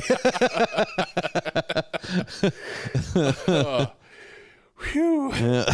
So The Simpsons. Would you rather watch Baz Luhrmann's Romeo and Juliet or listen to Baz Luhrmann's Sunscreen for the equal amount of time of Romeo and Juliet? I have never seen it. Oh, really? So that's unfair. So I would choose that just for the I have, and I'm still taking the movie. I don't like that song. I never got it. I always felt like it was a joke that I wasn't in on. It is very fucking weird, man. It's just somebody giving a graduation speech with like some kind of lo-fi beat in the background, like late 90s trip hop beat, like some fucking like some weak massive like a under-talented Massive Attack tribute band made that beat. Like something Moby left on the cutting room floor. So we again are we're not into this episode. I gave us more credit. Damn it, yeah. So Homer enters the bar. Fuck, we are 8 seconds into this episode. We are really fucking total little stinkers tonight.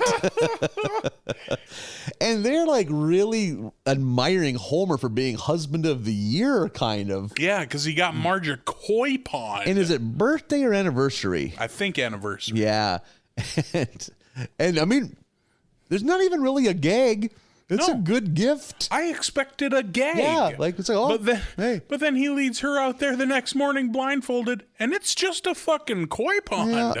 I mean, there's like Marge is like thinking to herself as she's supposed to be like, I wonder how much this jackass spent on this. You know, Right. It's like, hey, take the fucking gift. Yeah. If I were her, I would have like inspected that thing. Yeah, What's no wrong shit. with this? Yeah, like, is this stolen? Yeah. Like, this belong to a neighbor. Yeah, like, It's a nice koi pond. yeah, very nice koi pond. And then what is? I mean, I appreciate it almost for how fucking weird it is that fucking Scream-a-Pillar caterpillar, which turns out to be like insanely endangered. So they have a fucking caterpillar that is screaming at an ear-destroying decibel, and they have been tasked, since it decided to make its fucking home in their backyard, under penalty of law, to make sure this thing survives. Yeah. And there's like this insane list of things that could hurt it or kill it. Yeah. It's like someone's like, well, maybe God just wants it to die. His response was like, did God want my marriage to end? Or something like that. I love that during that list of tips and tricks for caring for this fucking thing was it needs constant reassurance and is sexually attracted to fire. Yep. There was a good, that was Just like, man, keeping this thing alive is going to be a fucking nightmare. and the screaming, like when they got that baby monitor. Yeah. And Homer's like, we got to draw a line. It can't sleep with us like it's a toddler, you Yeah. know? Like, and Marge has to go and feed it and burp it. It's so gross. It was very strange, this Yeah. entire bit. Yeah, so Again, this felt like a Family Guy joke. yeah. It was really like there was no satire. It was just a really weird, Yeah, just real off the wall. Yep. I enjoyed it. Yep. Like, it was funny. Mm-hmm. Like, oh, Homer has to take care of this thing that's definitely gonna die. Yeah. And what pushes Homer over the edge? Nothing. He kills it by accident because Oh, he's reading that's- it a story. Yeah, and he hits it with the cover that's of the what book. it is. It's almost like he's bonding with it at that Yeah. point. He's like, yeah, you didn't have to. Telling it a story about the three bears, and then flips the book too hard and kills it. And then he tries or to- doesn't. He gets caught burying it. Turns out it's not a lie, but despite that, it has a neck brace, a little caterpillar neck brace on. It goes to court. And Homer, I think he's just given a certain amount of hours of community service. Yeah, 200 hours community service. So That's where we needed to get to, Yep. and that's how we decide. Like in a fucking writer's room on a drawing board, it was written, "How do we get Homer to community service? Yep, exactly. What crime does he commit?" Yep. And it's assaulting an endangered screaming caterpillar. So that's the vehicle they take. Now the story begins. Yeah. So- Now the episode starts. and he works for Meals on Wheels. Yep. I just heard an advertisement of Meals on Wheels yesterday, so Still a thing. still thriving. I've never seen the van or Yeah. whatever they drive. I'm sure it's real, but I've Yep. never seen it. I know in my hometown, my little hometown in rural North Dakota, I don't know if it's under the banner Meals on Wheels. There's a service that drops off cooked food for the elderlies, like that aren't able to make it to the senior center. So Yeah, but Meals on Wheels is like TM. I'm sure there's a million Yep. of those services. totally, yeah. But I think that's a brand, Yeah, right? and it's very big, I think, yeah. So Homer is delivering meals. We get what I find fishy, it's for the sake of the joke, Okay. is the old guy who's usually in the home Yeah. is now living, because he's like, doesn't this usually come with cobbler? And the gag is Homer has been cherry picking what he wants to eat out of these Yeah, meals. he's been eating all the cobblers out Yeah. of the meals. I thought of you. You're a cobbler, man. Yep, I am a cobbler and a crisp. I like a good cobbler and a good Yep. crisp. I like a crisp and a crumble. A crumble and a crisp. Yeah. And a cobbler. And a cake. But yes, that dude lives in the home, I thought. Yep. So I didn't catch that, but yeah, good catch. Something's afoot. I like that character Yep. too. Yep. That old man. Kind of a late addition to the show. Probably like Yeah, I don't know that we've ever been introduced or anything. He, I think, I don't know if he's meant to be the same character, but he's definitely drawn the same way and has the same voice as that guy from a super early episode, like season 2, who is on the street dancing, singing Old Gray Mare, and then he gets his own show on public access where he just does that. When he's just saying, "Oh, Gray Mare, she ain't what she used to be." Ain't what she used to be. I'm pretty sure, at least in how he's drawn and how he sounds, interesting. That's the same. I don't know that it's the same character. I think maybe they were just like, let's use this face that we've already drawn. Yeah, this would be easier. We got some cells we can work off of here. We're saving a buck. So he eventually meets a woman named Mrs. Bellamy. And they hit it off. She lives in a big, old-timey, kind of spooky house. Which turns out it's just a fancy old rich lady house. Yeah, just an old Victorian house. Full of antiques. And they hit it off, and Homer starts helping her. And right away, she kind of seems like she's like genuine and actually sweet. But then she's just taking advantage of them. She heel turns extremely quickly. It's like a 4-second heel turn. Very harsh heel turn here. Like all of a sudden now, Homer and Marge are wearing butler and maid costumes respectively, and they are basically the servants for her bridge games. I think that's the game they're playing, right? Bridge? I would assume so. I didn't look close. I don't know bridge, so I wouldn't know it if I saw it. But if you were to give it the Family Feud and poll 100 people on what card game do fancy old women play, I would say bridge. Bridge number 1 on the board. Yeah. Oh, that's what I just assumed. Yeah, with whist coming in second. Yeah. And also there's 4 people, so that works for bridge and whist. Okay. If you say so. And one time before we get to the point where they're serving at the bridge party, Homer goes into the bar, and I just noticed Barney's still sober. Yep. I noticed that has a cup of coffee and his hair slicked back. Hair slicked back. I like slick back Barney. Yeah. Suave. That's suave, just not disheveled Barney. Yeah. I will say though, I kind of miss funny Barney because good for sober Barney, but sober Barney isn't funny. Nope. Very true. Very true. Got a hunch he's coming. I do not think we assume so. I don't think we have 19 more seasons of sober Barney. They do a 4-part episode of Barney relapse. So they're both fed up having to take care of this bridge party. And while they're both kind of grumbling about that, we hear a scream, and Homer walks in to see Mrs. Bellamy tipped over, and a man with braces running away with a kind of a big diamond necklace. Diamond necklace. A burglar. And all we see is he's got braces and he smiles quick, and Mrs. Bellamy in Homer's arms is like, he took the necklace, and Homer then notices she's got a goddamn scissors in her back. A pair of scissors, hell of a murder weapon. Damn it, yeah. Know how hard you would have to swing to puncture the ribs of somebody with a big oh boy, yeah. Man. That would not feel good. Get your kitchen shears out. Yeah, that's a rough one. So they are really suspected of murder. We get a lot of Wiggum here, and then they're ripping apart the Simpsons house. It's like, okay, they're not going to find anything. But the fucking necklace is now in Maggie's crib. Yeah, Maggie has the necklace. There's a good thing, too. It's something like, you're going to steal that necklace. Or she's like, I'm not going to steal the necklace. I'll just wait till it's in the trying to think evidence locker. Evidence locker. I'll steal it then. Like, he's like offended that, like, you don't think I'm smart enough to know how to steal evidence.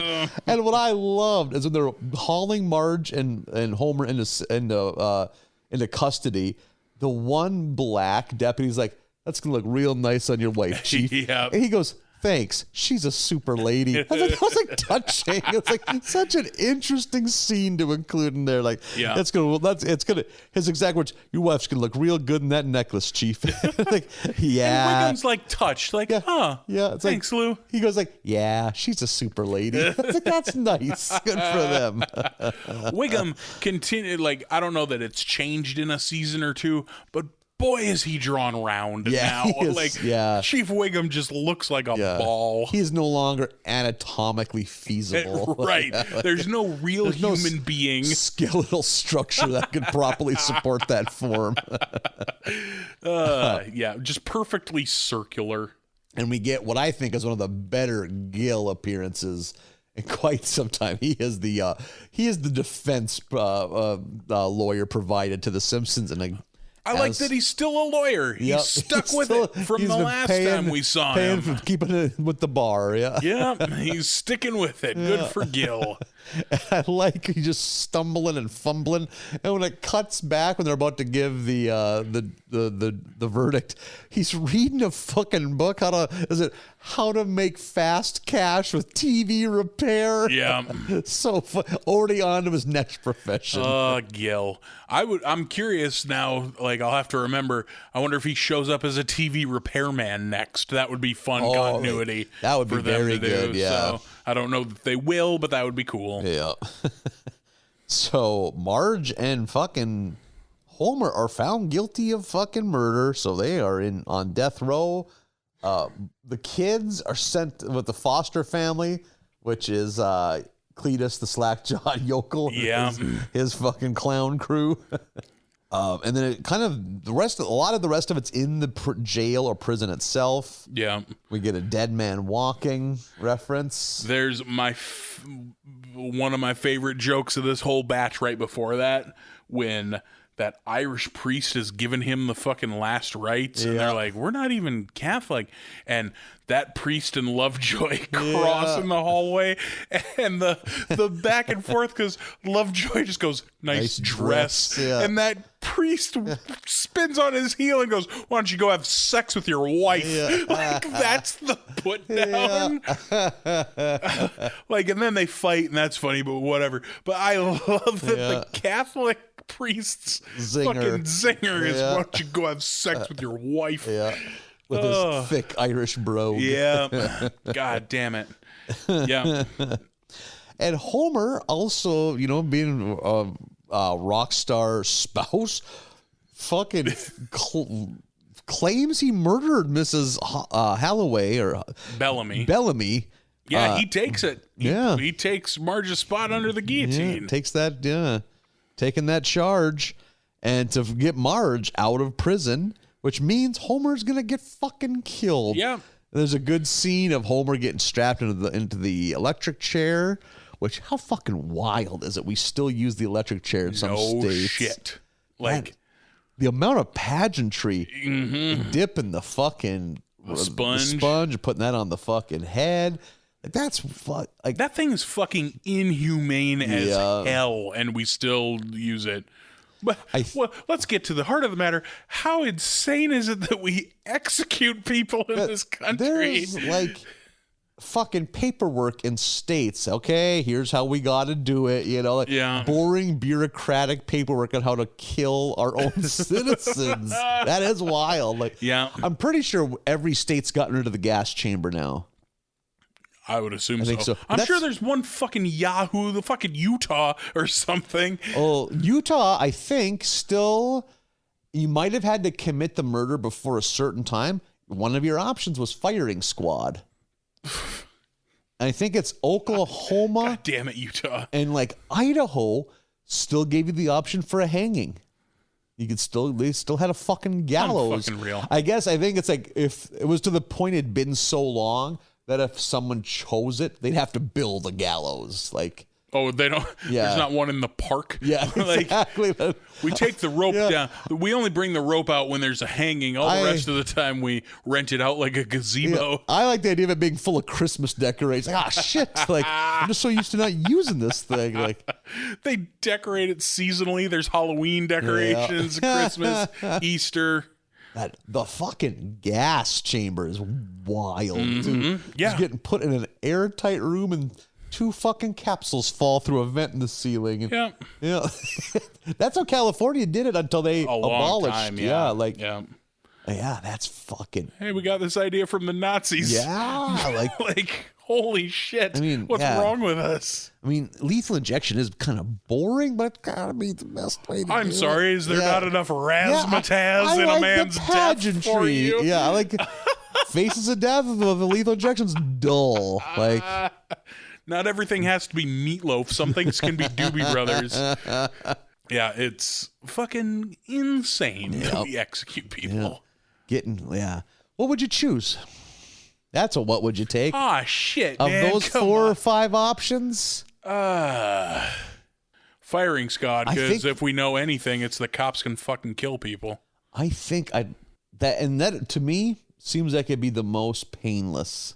If they're shooting you in the head with a high-powered rifle, And I mean, enough lethal injections have gone tits up, like gotten botched. well, they get just like their insides get fried by Yeah. chemically. this Whereas, is a fun talk. yeah, it is. Yeah, let's keep the fun going on the podcast.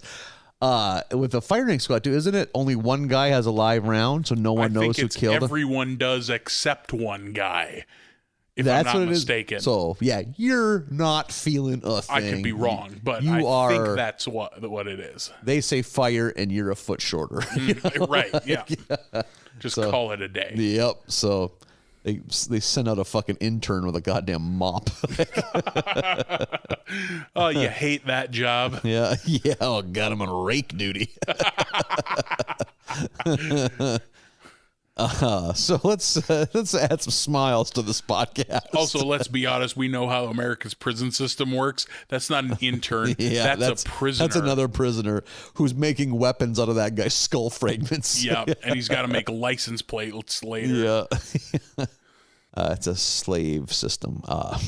Yeah, it fucking is. Anyway, Yeah, make this podcast an hour and a half longer, shouting about the prison labor system. So it is all but over for our friend Homer when all of a sudden a curtain drops. And it turns out this is all a reality show called Frame Up, Yeah, hosted by the guy with braces who stole the goddamn, or killed Mrs. Halloway. Bellamy. We'll go. The last time you'll Treehouse have of to Terror. say it. Co-host, other host. Yeah. And Carmen Electra. And I enjoyed a Carmen. It's like, Yeah. that's definitely a reference of that time. Yep, 2002. 2002, she was now out of the limelight far enough that it would be believable that Yeah. she's hosting a Fox reality show. What was the most in the limelight she would have been? She was in a few movies, maybe. 007 Tomorrow Never Dies. If She's you in a James Bond movie? Yeah, she's a Bond girl. Nope, I'm thinking of Denise Richards. Yeah. That's the same person in my mind. Dating Dennis Rodman Yeah. is probably up And she there. also replaced Jenny McCarthy on the MTV dating show Singled Out. Okay, which I never saw. Yeah, she's made a fairly lucrative career out of being pretty. Yeah, it was mostly modeling. She never did do that much Yeah. like acting or hosting work, but like she was always a guest on something. She was a guest on Howard Stern or a guest on G4. And she may have started out as being like a Prince ingenue. But like, I don't know if she had any musical talent. Is that a variety of roast beef sandwich? I don't know what a Prince ingenue. Like Prince had a hard on for her, so he was gonna make Prince was gonna make her like a pop artist. Okay, that hit my ear in such a way that I was like, "Can I order that? Like whatever it is, it sounds delicious. I'll take a Prince ingenue." Prince ingenue and plays a Diet Coke. plays strong safety for the New York Giants.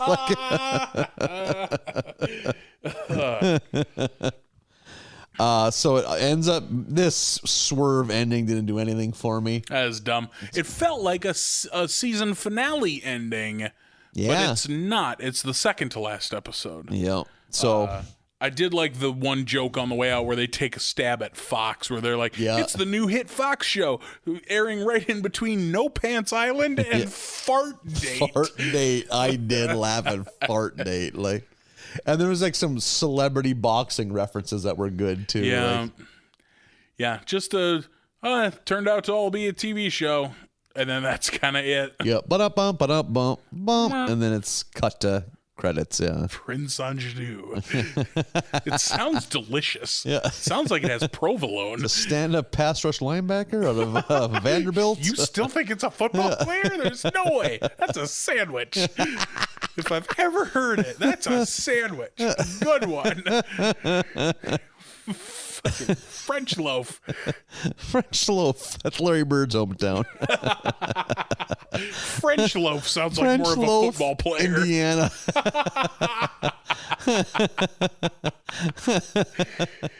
Oh, shit. I was always the cast member of Third Rock from the Sun whose first name was French. That's something French that hit my Stewart. ear. Like, ugh. I don't- French. You legitimately recoiled Yeah. just now. That's not your fucking name. What your name's fucking Larrett or fucking just some Dave. some millennial or boomer man name, which is cool. Just be who you are. Your name's not French, you fucking dope. Your name's Tony, but you couldn't go with that because he was already a race car Yeah. driver. So you went with French. French, really? That's what we're gonna. That's what I have to address you as, you fucking asshole. Boy, this really Don't made make you me mad. do that. Be a good person. I have not seen that show since it was on, and I rarely watched it when it was on. I've probably only seen 3 episodes total. Oh, really? Okay. But someone told me recently that show holds up extremely well and is like funnier than you remember it and not problematic in any ways. Like, that's apparently a good show. I heard this. Well, I remember at the time. Here's a fun fact: it's perhaps the most successful mid-season replacement show in sure. network TV, because that was like we got 3 episodes of this show we paid for. Let's throw it out here in the wastelands of February. Yeah. And then we'll forget it ever happened. Probably made Joseph Gordon-Levitt's career. Got his foot in the door, Yeah. and reminded the world how fucking good John Lithgow Yeah, is. he's great. Yeah, and I like Kristen Johnson. I think she's a great comedic actress. I think the only one I didn't like on that French show Stewart. is French Stewart. Fucking French Stewart, man. Jane Curtin as the straight woman, like the put upon, like not an alien person, like Yep. I think it's one of those shows. I don't know if the writing is dynamite, but it's an insane premise and the acting. Sean Lithgow is just eating scenery for fucking 23 minutes at a time. Yeah, I need like, to see it again. Yeah. I remember a lot of physical comedy, a lot of like physically hold this door shut so the boss doesn't see you're an alien kind of shit. Them not realizing how their acting is very peculiar. Like it had a lot of cone heads to it, if that makes sense. Yeah, that's a good call. One last episode. We're wrapping up season 13 with episode 22. Papa's got a brand new badge. One note right away. I don't like that spelling of Papa. Poppa. Papa is Papa. Oh, yeah. Yeah. The only exception I'll make is Big Papa by Notorious B.I.G. Yeah, you're because right. he spells it Poppa. Yeah. But every other Papa. Like Papa Bernstein was P-A-P-A. Yeah. Like the Bernstein Bears. Yep. Yep. Eileen- Papa Shango, P-A-P-A. Is it really? If I'm not Okay. mistaken, I could be Yeah, wrong. you're right. I'm picturing the toy that he like the action figure of him. Like, yep, that's it. We get we've gotten it before, but I never mentioned it before. The couch gag in this one is the Blue Man Group, which I didn't realize was a thing this early, 2002. Yeah. But I guess they were, obviously. Secondly, I love the Blue Man Oh, Group. really? I don't know enough of them to have an opinion. So there's kind of 2 versions of the Blue Man Group. The one is the Vegas show, which is a little more of a performative visual arts show. Yeah. But there's also the touring show, which is like they travel with a full rock band and do music. Really? Which I've been to. They came to the Fargo Dome probably fucking 10 or 12 years ago. I think I remember those advertisements. Yeah. And I went to that front row because at the time I also had a a DVD of the Rock Tour. I think it was called Blue Man Group The Rock Tour. Wow, you are in it to win it. Yeah, and I was super into that. Like, they're doing covers of Crazy Train on the pipes, on the, the PVC that they play. And then I forget what's her name, but she's a fairly famous singer who sings with them in a couple of songs. They do a really good song with what's his name from Bush? Gavin Rossdale. Gavin Rossdale. They do a great song with Gavin Rossdale. Like, it's a jam. So I was there fucking day one buying tickets to the Blue Man Group. I got a poncho. I got paint on me. That was a fun show. Oh man, I was just trying to think of like what the best guesses I could have thrown out for who was the woman that was famous that sang with them, like Etta James. Patsy Cline. Gwen Stefani. Patsy Cline. In the early incarnation, she got her start as the for early lead vocals of the Blue Man Group in the late 50s. Is Patsy Cline, Booger Holler, Kentucky. They were like a jug band. Is Patsy Cline the one that sings Crazy? Yep. Okay, that's my only They barometer were for the Patsy Blue Man Cline. Group because they were drinking tainted well water. Too much silver in it. The boys got Smurfitis. I've always been in the... Oh, fuck, now I can't think of her name. Did you get struck by lightning? 66 times. Been struck by lightning 66 times. Was that a great outdoors reference? In the head. Yeah. I was about to say, I've always been in the Laura Lynn camp of the Laura Lynn versus Patsy Cline. Laura Lynn. Shit, who am I thinking of? I think Laura Lynette. Loretta Lynn. Loretta Lynn. That's who I'm thinking I think of. you're retconning popular music over here. Shaka, bright red hair. We're always on a motorcycle on stage. Holy shit. You need to start talking about musical artists you made up. That's something like just on a bus somewhere. Davey T. and the Power Syndicate. They're great. You like the Beatles. I've You're seen going to them love 4 Davey times. T. I got one eye rolling back in my head. Marlon?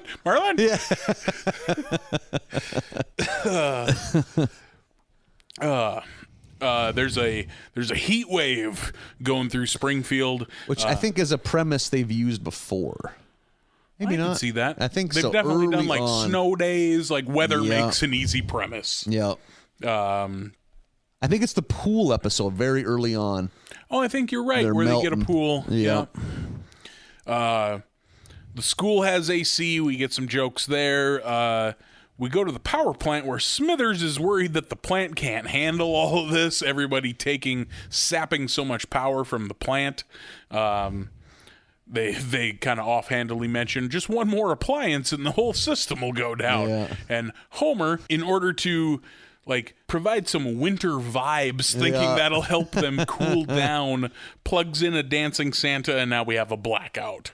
And Springfield mobs up quick. The whole town is looting. They're throwing that. There's a quick gag where someone throws a cinder block through a storefront window, and all these people rush in, and then they rush out carrying more cinder blocks, and it pans back that Cinder it's, City or yep, something like Cinder that. City, I think is the name of it. That's a fucking good joke. Yeah. I continue to really love the tense relationship between Kent Brockman and Arnie, the traffic copter guy. Those two, Arnie's so fucking funny because he hates Kent Brockman. It reached a so new much. height. Because Ken Brockman, he professionally don't blame me for purchasing at the right time. He's like, when's the right time for me, Kent? That was good. That was really funny. Yeah. Simpsons watching from the roof. I like that they just put some lawn chairs on the roof. And I also think the flashback to the copter newscaster, he makes a reference. We're wasting more energy than Ricky Martin's girlfriend. Or is that someone else? Or is that in the power plant? I forget who says that, but someone for sure does. I think Ricky Martin was out of the closet at this point. He for sure was not. Yeah, I was going to No. say, Simpsons Gator's on point. I don't think Ricky Martin came out until well into like the 2010s. Oh, interesting. Like, Okay, yeah. It was a long time. I did enjoy that Dr. Hibbert stole a Segway. Yep. Like- That's a good thing for Dr. Hibbert to Yeah. steal. You ever ridden a Segway? No. I bet Like, they're terrifying.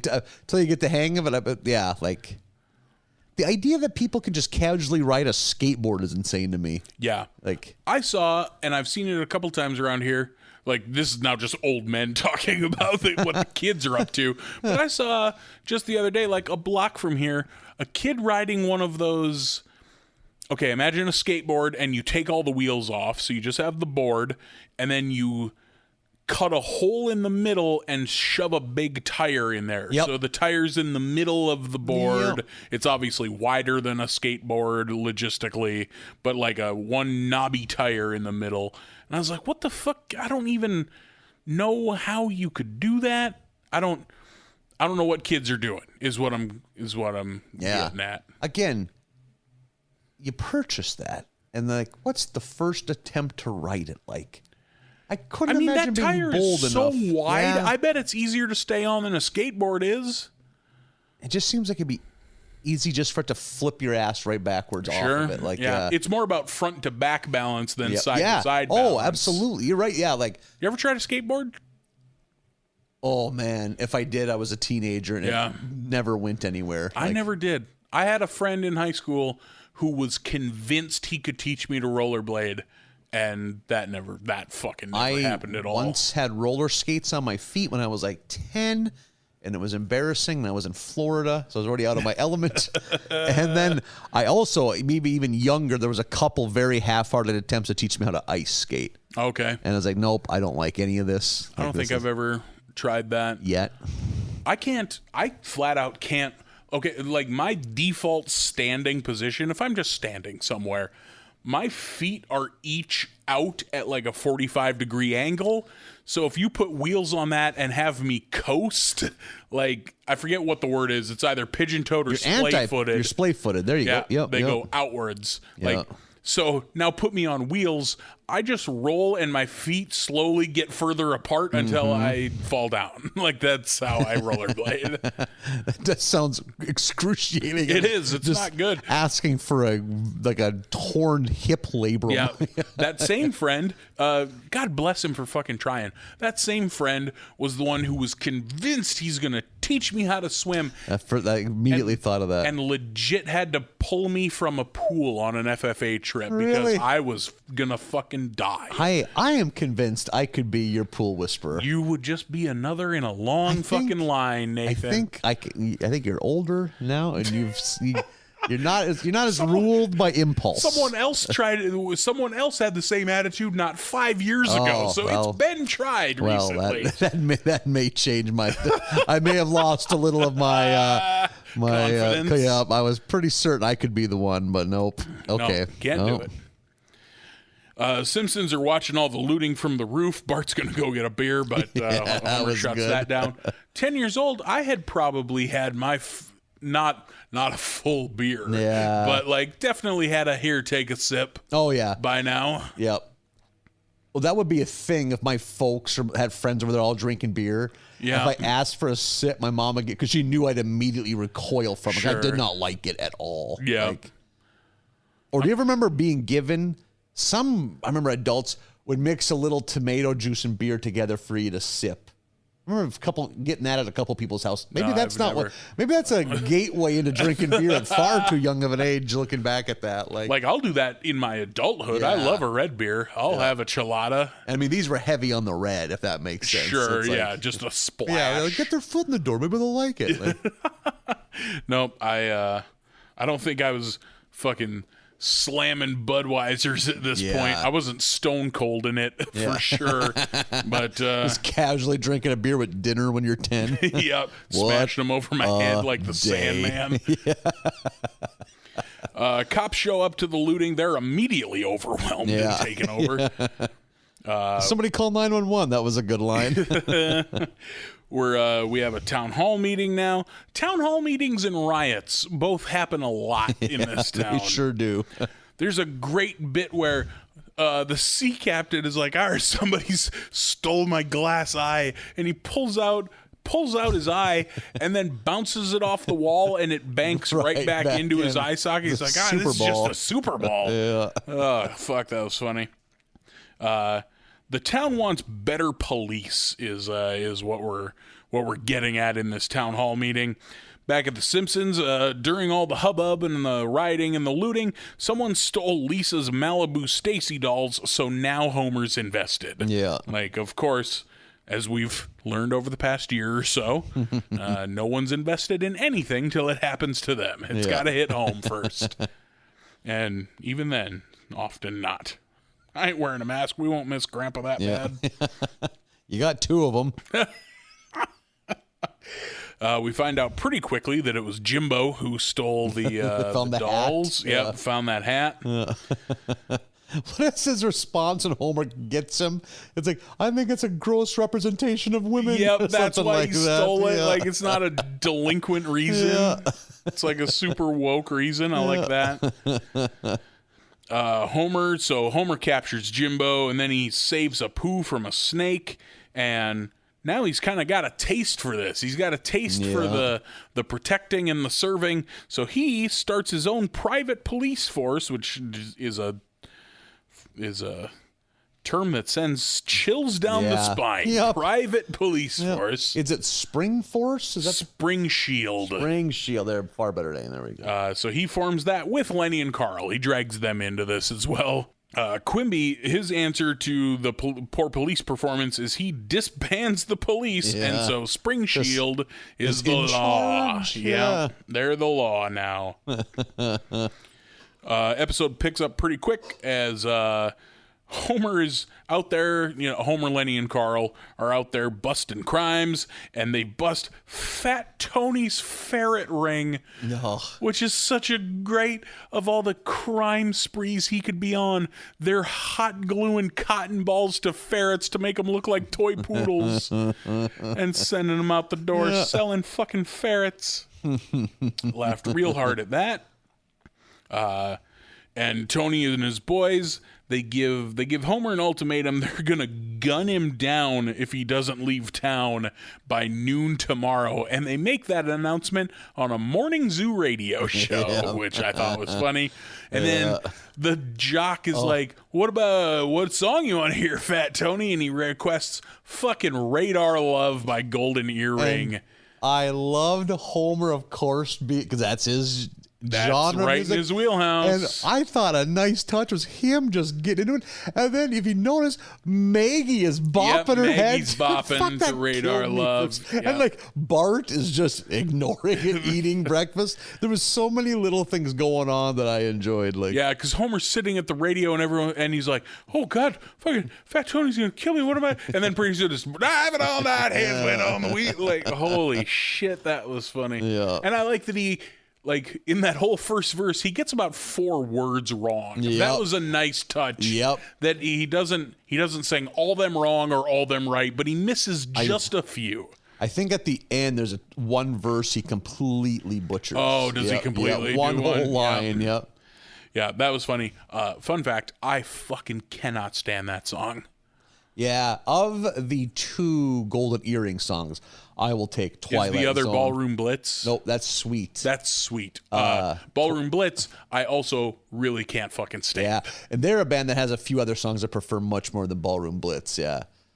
Golden Earring's other song is Twilight Zone, which is such That's a great song. Yeah, I it love doesn't even that sound like song. the same No. band. Like, I wonder if a different member of the band's doing vocals. Maybe I have no idea. Now I think about maybe the vocal It's guy probably is the same. Yeah, I really like that song. that fucking song is good. Partially yeah. because that song plays on the Twilight Zone pinball table, which is a fucking great table. Yeah, I was with Rod Sterling, like the artwork. Yeah, yeah. and the door with all the lights on it. Yeah. That's a great That table. is a good pinball. God, I love pinball so much. We get Johnny Tightlips back in town, who I love. Remember Johnny Tightlips? That's a throwback character making a reappearance. fucking, I remember that episode when he first showed up. Johnny Tight-Lips, tell me where you're shot. I ain't saying nothing. Yeah. Holy shit, that's So fucking stupid, funny. but so good. Yeah. God, it's funny. And they really lean hard into the Sopranos. Yeah, we even get Simpsonized Sopranos characters here. Like, oh, this is like the Paulie the and Chris are here. yeah, and the guy with the white on the side of his hair, like older guy. That's Paulie. I believe. Oh yeah, there you go. Yeah. Ever do a deep? Have you seen all the Sopranos? No, I saw. So it's been probably 15 years since I gave it a try, but I saw the first, I'm going to say 3 seasons, not live, watched them on DVD. Yeah. And I remember really liking the first season, and then 2 and 3 I thought were fine, and then I fell off it. Oh, really? So I never did finish it. It's one of those where I keep going like I should watch. If I'm forced to choose my favorite, like what I think the best drama of all time is, I still go Sopranos. Really? Yep. See, neck and neck ahead of The Wire, and then Breaking Bad's third. Huh. Yeah, but again, I haven't seen a new series in 5 years, so there could be amazing shit that's out that I just haven't seen yet. Like I saw just tangentially on Twitter over the past, I don't know, couple of weeks maybe, that number one America's Barley Basket fangirl, Bryn, friend of ours, just watched The Wire all the way through for the first time. For Bryn. And so she was like throwing up little, I'm on season 4, what the fuck? Like just quick little zingers here and there. And that made me think I should as well. I've never seen it. Oh, fuck, you're so lucky. We've talked about several times that you need to watch The Shield and I need to watch The Wire, and it'll be great. Yeah. And I recently found out, thanks to Sean Ryan, creator of The Shield, also via Twitter, that the same person directed the first and last episodes of The Wire and the first and last episodes of The Shield. Oh, no kidding. Yeah. I always hear them mentioned in the same breath. Yeah. I need to watch The Wire. I love The Shield. It's like my favorite show of all time. I have a fucking Shield tattoo. I wonder with the like proliferation of like kind of like legacy TV, or like will TV directors ever get the acclaim? No fucking way. Because it's creators and writers, but not directors. Yeah, because no way. Because at the end of the day, it's still just not as cinematic as seeing something on a big screen. Yeah, like keep going to start. Fuck it, we're already fucking things up. Start going to good movies again, people. You don't have to just go see Transformers 8. Go see good dramas in the movie theater. We need to keep letting them make, because if we don't go, they're not going to pay for that shit because it's expensive. So go see good movies, you shitheads. Going to a good but lesser known movie and seeing an empty theater is a bummer. Yeah, I remember some buddies and I went to In Bruges, and it was the 3 of us and 2 other people. Yeah. I saw About Schmidt alone in a theater in Minot, North Dakota. About Schmidt didn't do hella traffic in Minot, North Dakota. And it's a great movie, like a moving movie at the end, too. Just like, guess I better go look at shoes in the mall, because that's where I'm at right now. Maybe I'll get an Orange Julius. Wrap my brain around what I just witnessed. They, as you said, they really do go for the Sopranos here, including doing the intro. Yeah, with Fat Tony driving and Alabama 3 playing. Is that who that artist is? Motherfucker, I cannot recommend a band more than Alabama 3. No shit. Download or fucking stream whatever. Listen to La Pesta, the album by Alabama 3. It's fucking gold front to back. It's like weird acid house country. It's so fucking good, and they'll always be known for Woke Up This Morning, and that's a bummer to me because that band is great. But that's the song they're remembered for. I know the creator of and the writers of Sopranos, they really prided themselves on getting music that they put a lot of thought into. And there is some great scenes where the song ties it together. Like kind of an aside, I think that's one of when people tell me they don't like Letterkenny, which is a real, really Who's dumb telling part- you that? Letterkenny's great. Oh, I get it too. I think some of the writing is overdone, like the endless wordplay that just goes on and on. I'm like, yeah, Sure, that's not going to be for everybody. Yep. That's So I fair. get it when That's it's not fair. for you, but like there's little things like the music choices in that show Mm-hmm. are so fucking good, and like some of like the cinematic later scenes that they usually often end the episode with like those Yeah. party montage or the fight or like the guy realizes that his woman is cheating on him. Those scenes are so well like cinematic. It's like oh fuck, like who would have thunk? Yeah, look at them go. That's a fucking great show. It is for sure though one of those, much like the Kevin Smith movies, especially the early ones, where you watch it and you go, no one talks like this. Yep. You know what I mean? No conversation Absolutely. has ever happened this way. And I'm sure I've brought it up. Just saying the same thing. Letterkenny. I often say like, if someone tells me they don't like Trailer Park Boys, I get it, but Yeah. I like it. It's my this is a lane I enjoy driving, but not everyone does. But Yeah, that's one I watched probably the first 3 seasons and was like, this is fine, but I'm not going to keep watching yeah, it. I don't. I'm probably a season or two, but I've probably seen 8 or 9 seasons. Oh, so sure. I've been invested. Like The I'm gonna fucking say it again before we move on. La Pesta by Alabama 3. there you go. Plant that seed for the listeners so to. fucking good. That record is Like when would it have came out? Late 90s, early aughts. oof, I'm gonna say 1998, Okay. but I am probably wrong. So when The Sopranos 2000, I was debuted wrong. was around the time of this band's heyday, probably like 98, 99. They've probably never been more popular Yeah. than the early 2000s. Yeah. So yeah, but that album in particular, and Woke Up This Morning isn't on that album. Oh, That's no, on yeah. a different one. But La Pesta is super good. So we get a long Sopranos intro of Fat Tony and the boys going to go deal with Homer, which was fun. You get to see like the landmarks of Springfield Yeah. done in the Sopranos style. I thought that was good. That's a nice touch. Driving by Lard Lad's Donuts, smoking a cigar. Forget. Lard Lad goes a long time between views of Appearances, it, you know? yeah, for sure. Homer is gonna go face his fate. They're out on his lawn. It's like the Sopranos and Fat Tony and his crew. Yeah. With Johnny Tight Lips. Yeah. And he puts on his hat and his badge and buckles his fucking Sam Brown belt, and he's gonna go fucking face the music, I guess. Fucking like the sheriff in High Noon. He knows it's coming. Here we go. Yeah. Steps out there, and they have a brief little chat and showdown, stare down, when suddenly they're all shot in the arm. Like each gangster is shot in the arm.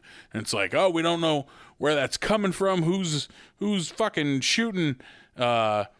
And Wiggum shows up because Homer rips his badge off and goes, that's it, I'm giving this to the next person I see. And Wiggum comes running in and pins it on. And he's like, that's how I became the police chief the first time. Yeah.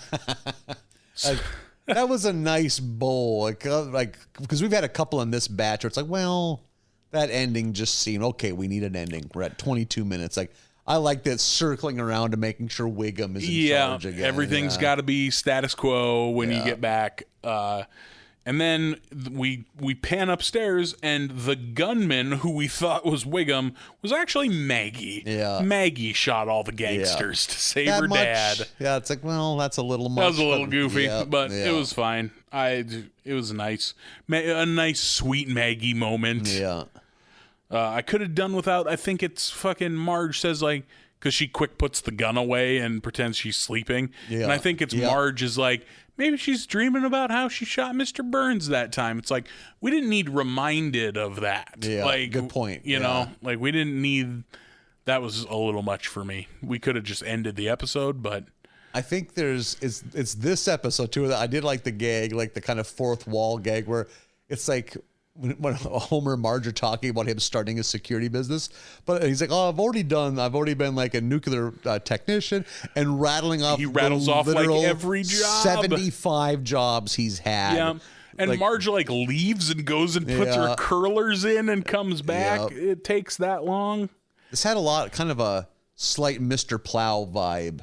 Sure. Yeah, but like, I mean, except there was a different premise where Mr. Plow, he was a superior plowman came through. Over this, it's bad guys were the enemy instead of having to deal with a friend. It's much like Mr. Plow. It's fun to see Homer try a new thing and be good at it. Yeah. Because he's so rarely good at anything. I like the later reference, probably within the last 2 seasons, where Marge is like, "We still have the jacket."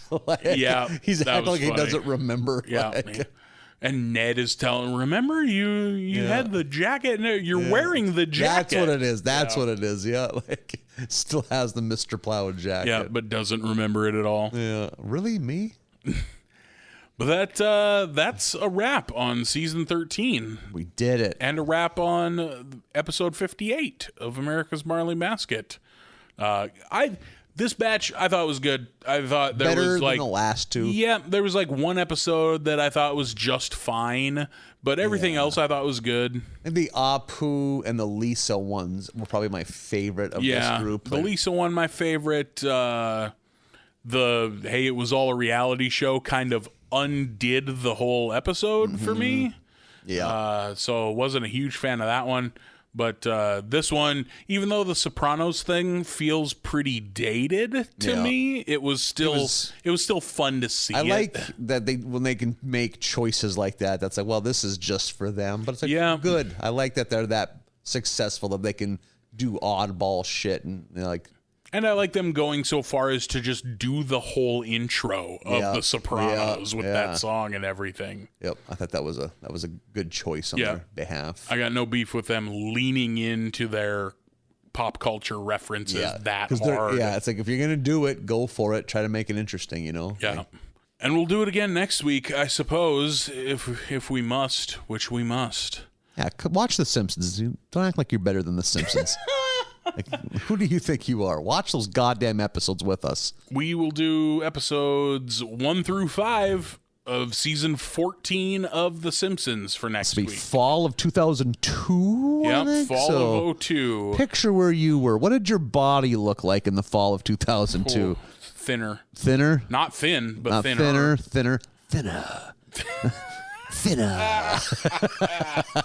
You were cursed after a hit and run. Yep. Yeah. Boy, that's a reference for 6 people. At this point, 4 people are still faithful enough to listening to this goddamn rambling nonsense. We lost most everybody back during the Mario Kart and butthole photos. What are you talking about Sparks for? Thanks for following. If you're with us right now, you get a gold star. God bless you. Yep. 1 through 5 of season 14 for next week. Find us on the social needs, Facebook, Twitter, Instagram at BarleyBasketUSA. Email barleybasketUSA@gmail.com. Maybe Nathan will send you those photos for the right price. There you go. Just we can do a friendly exchange. You give me a number, I give you a number. There we go. It's commerce, baby. Enjoy. Yeah. Goodbye, everybody.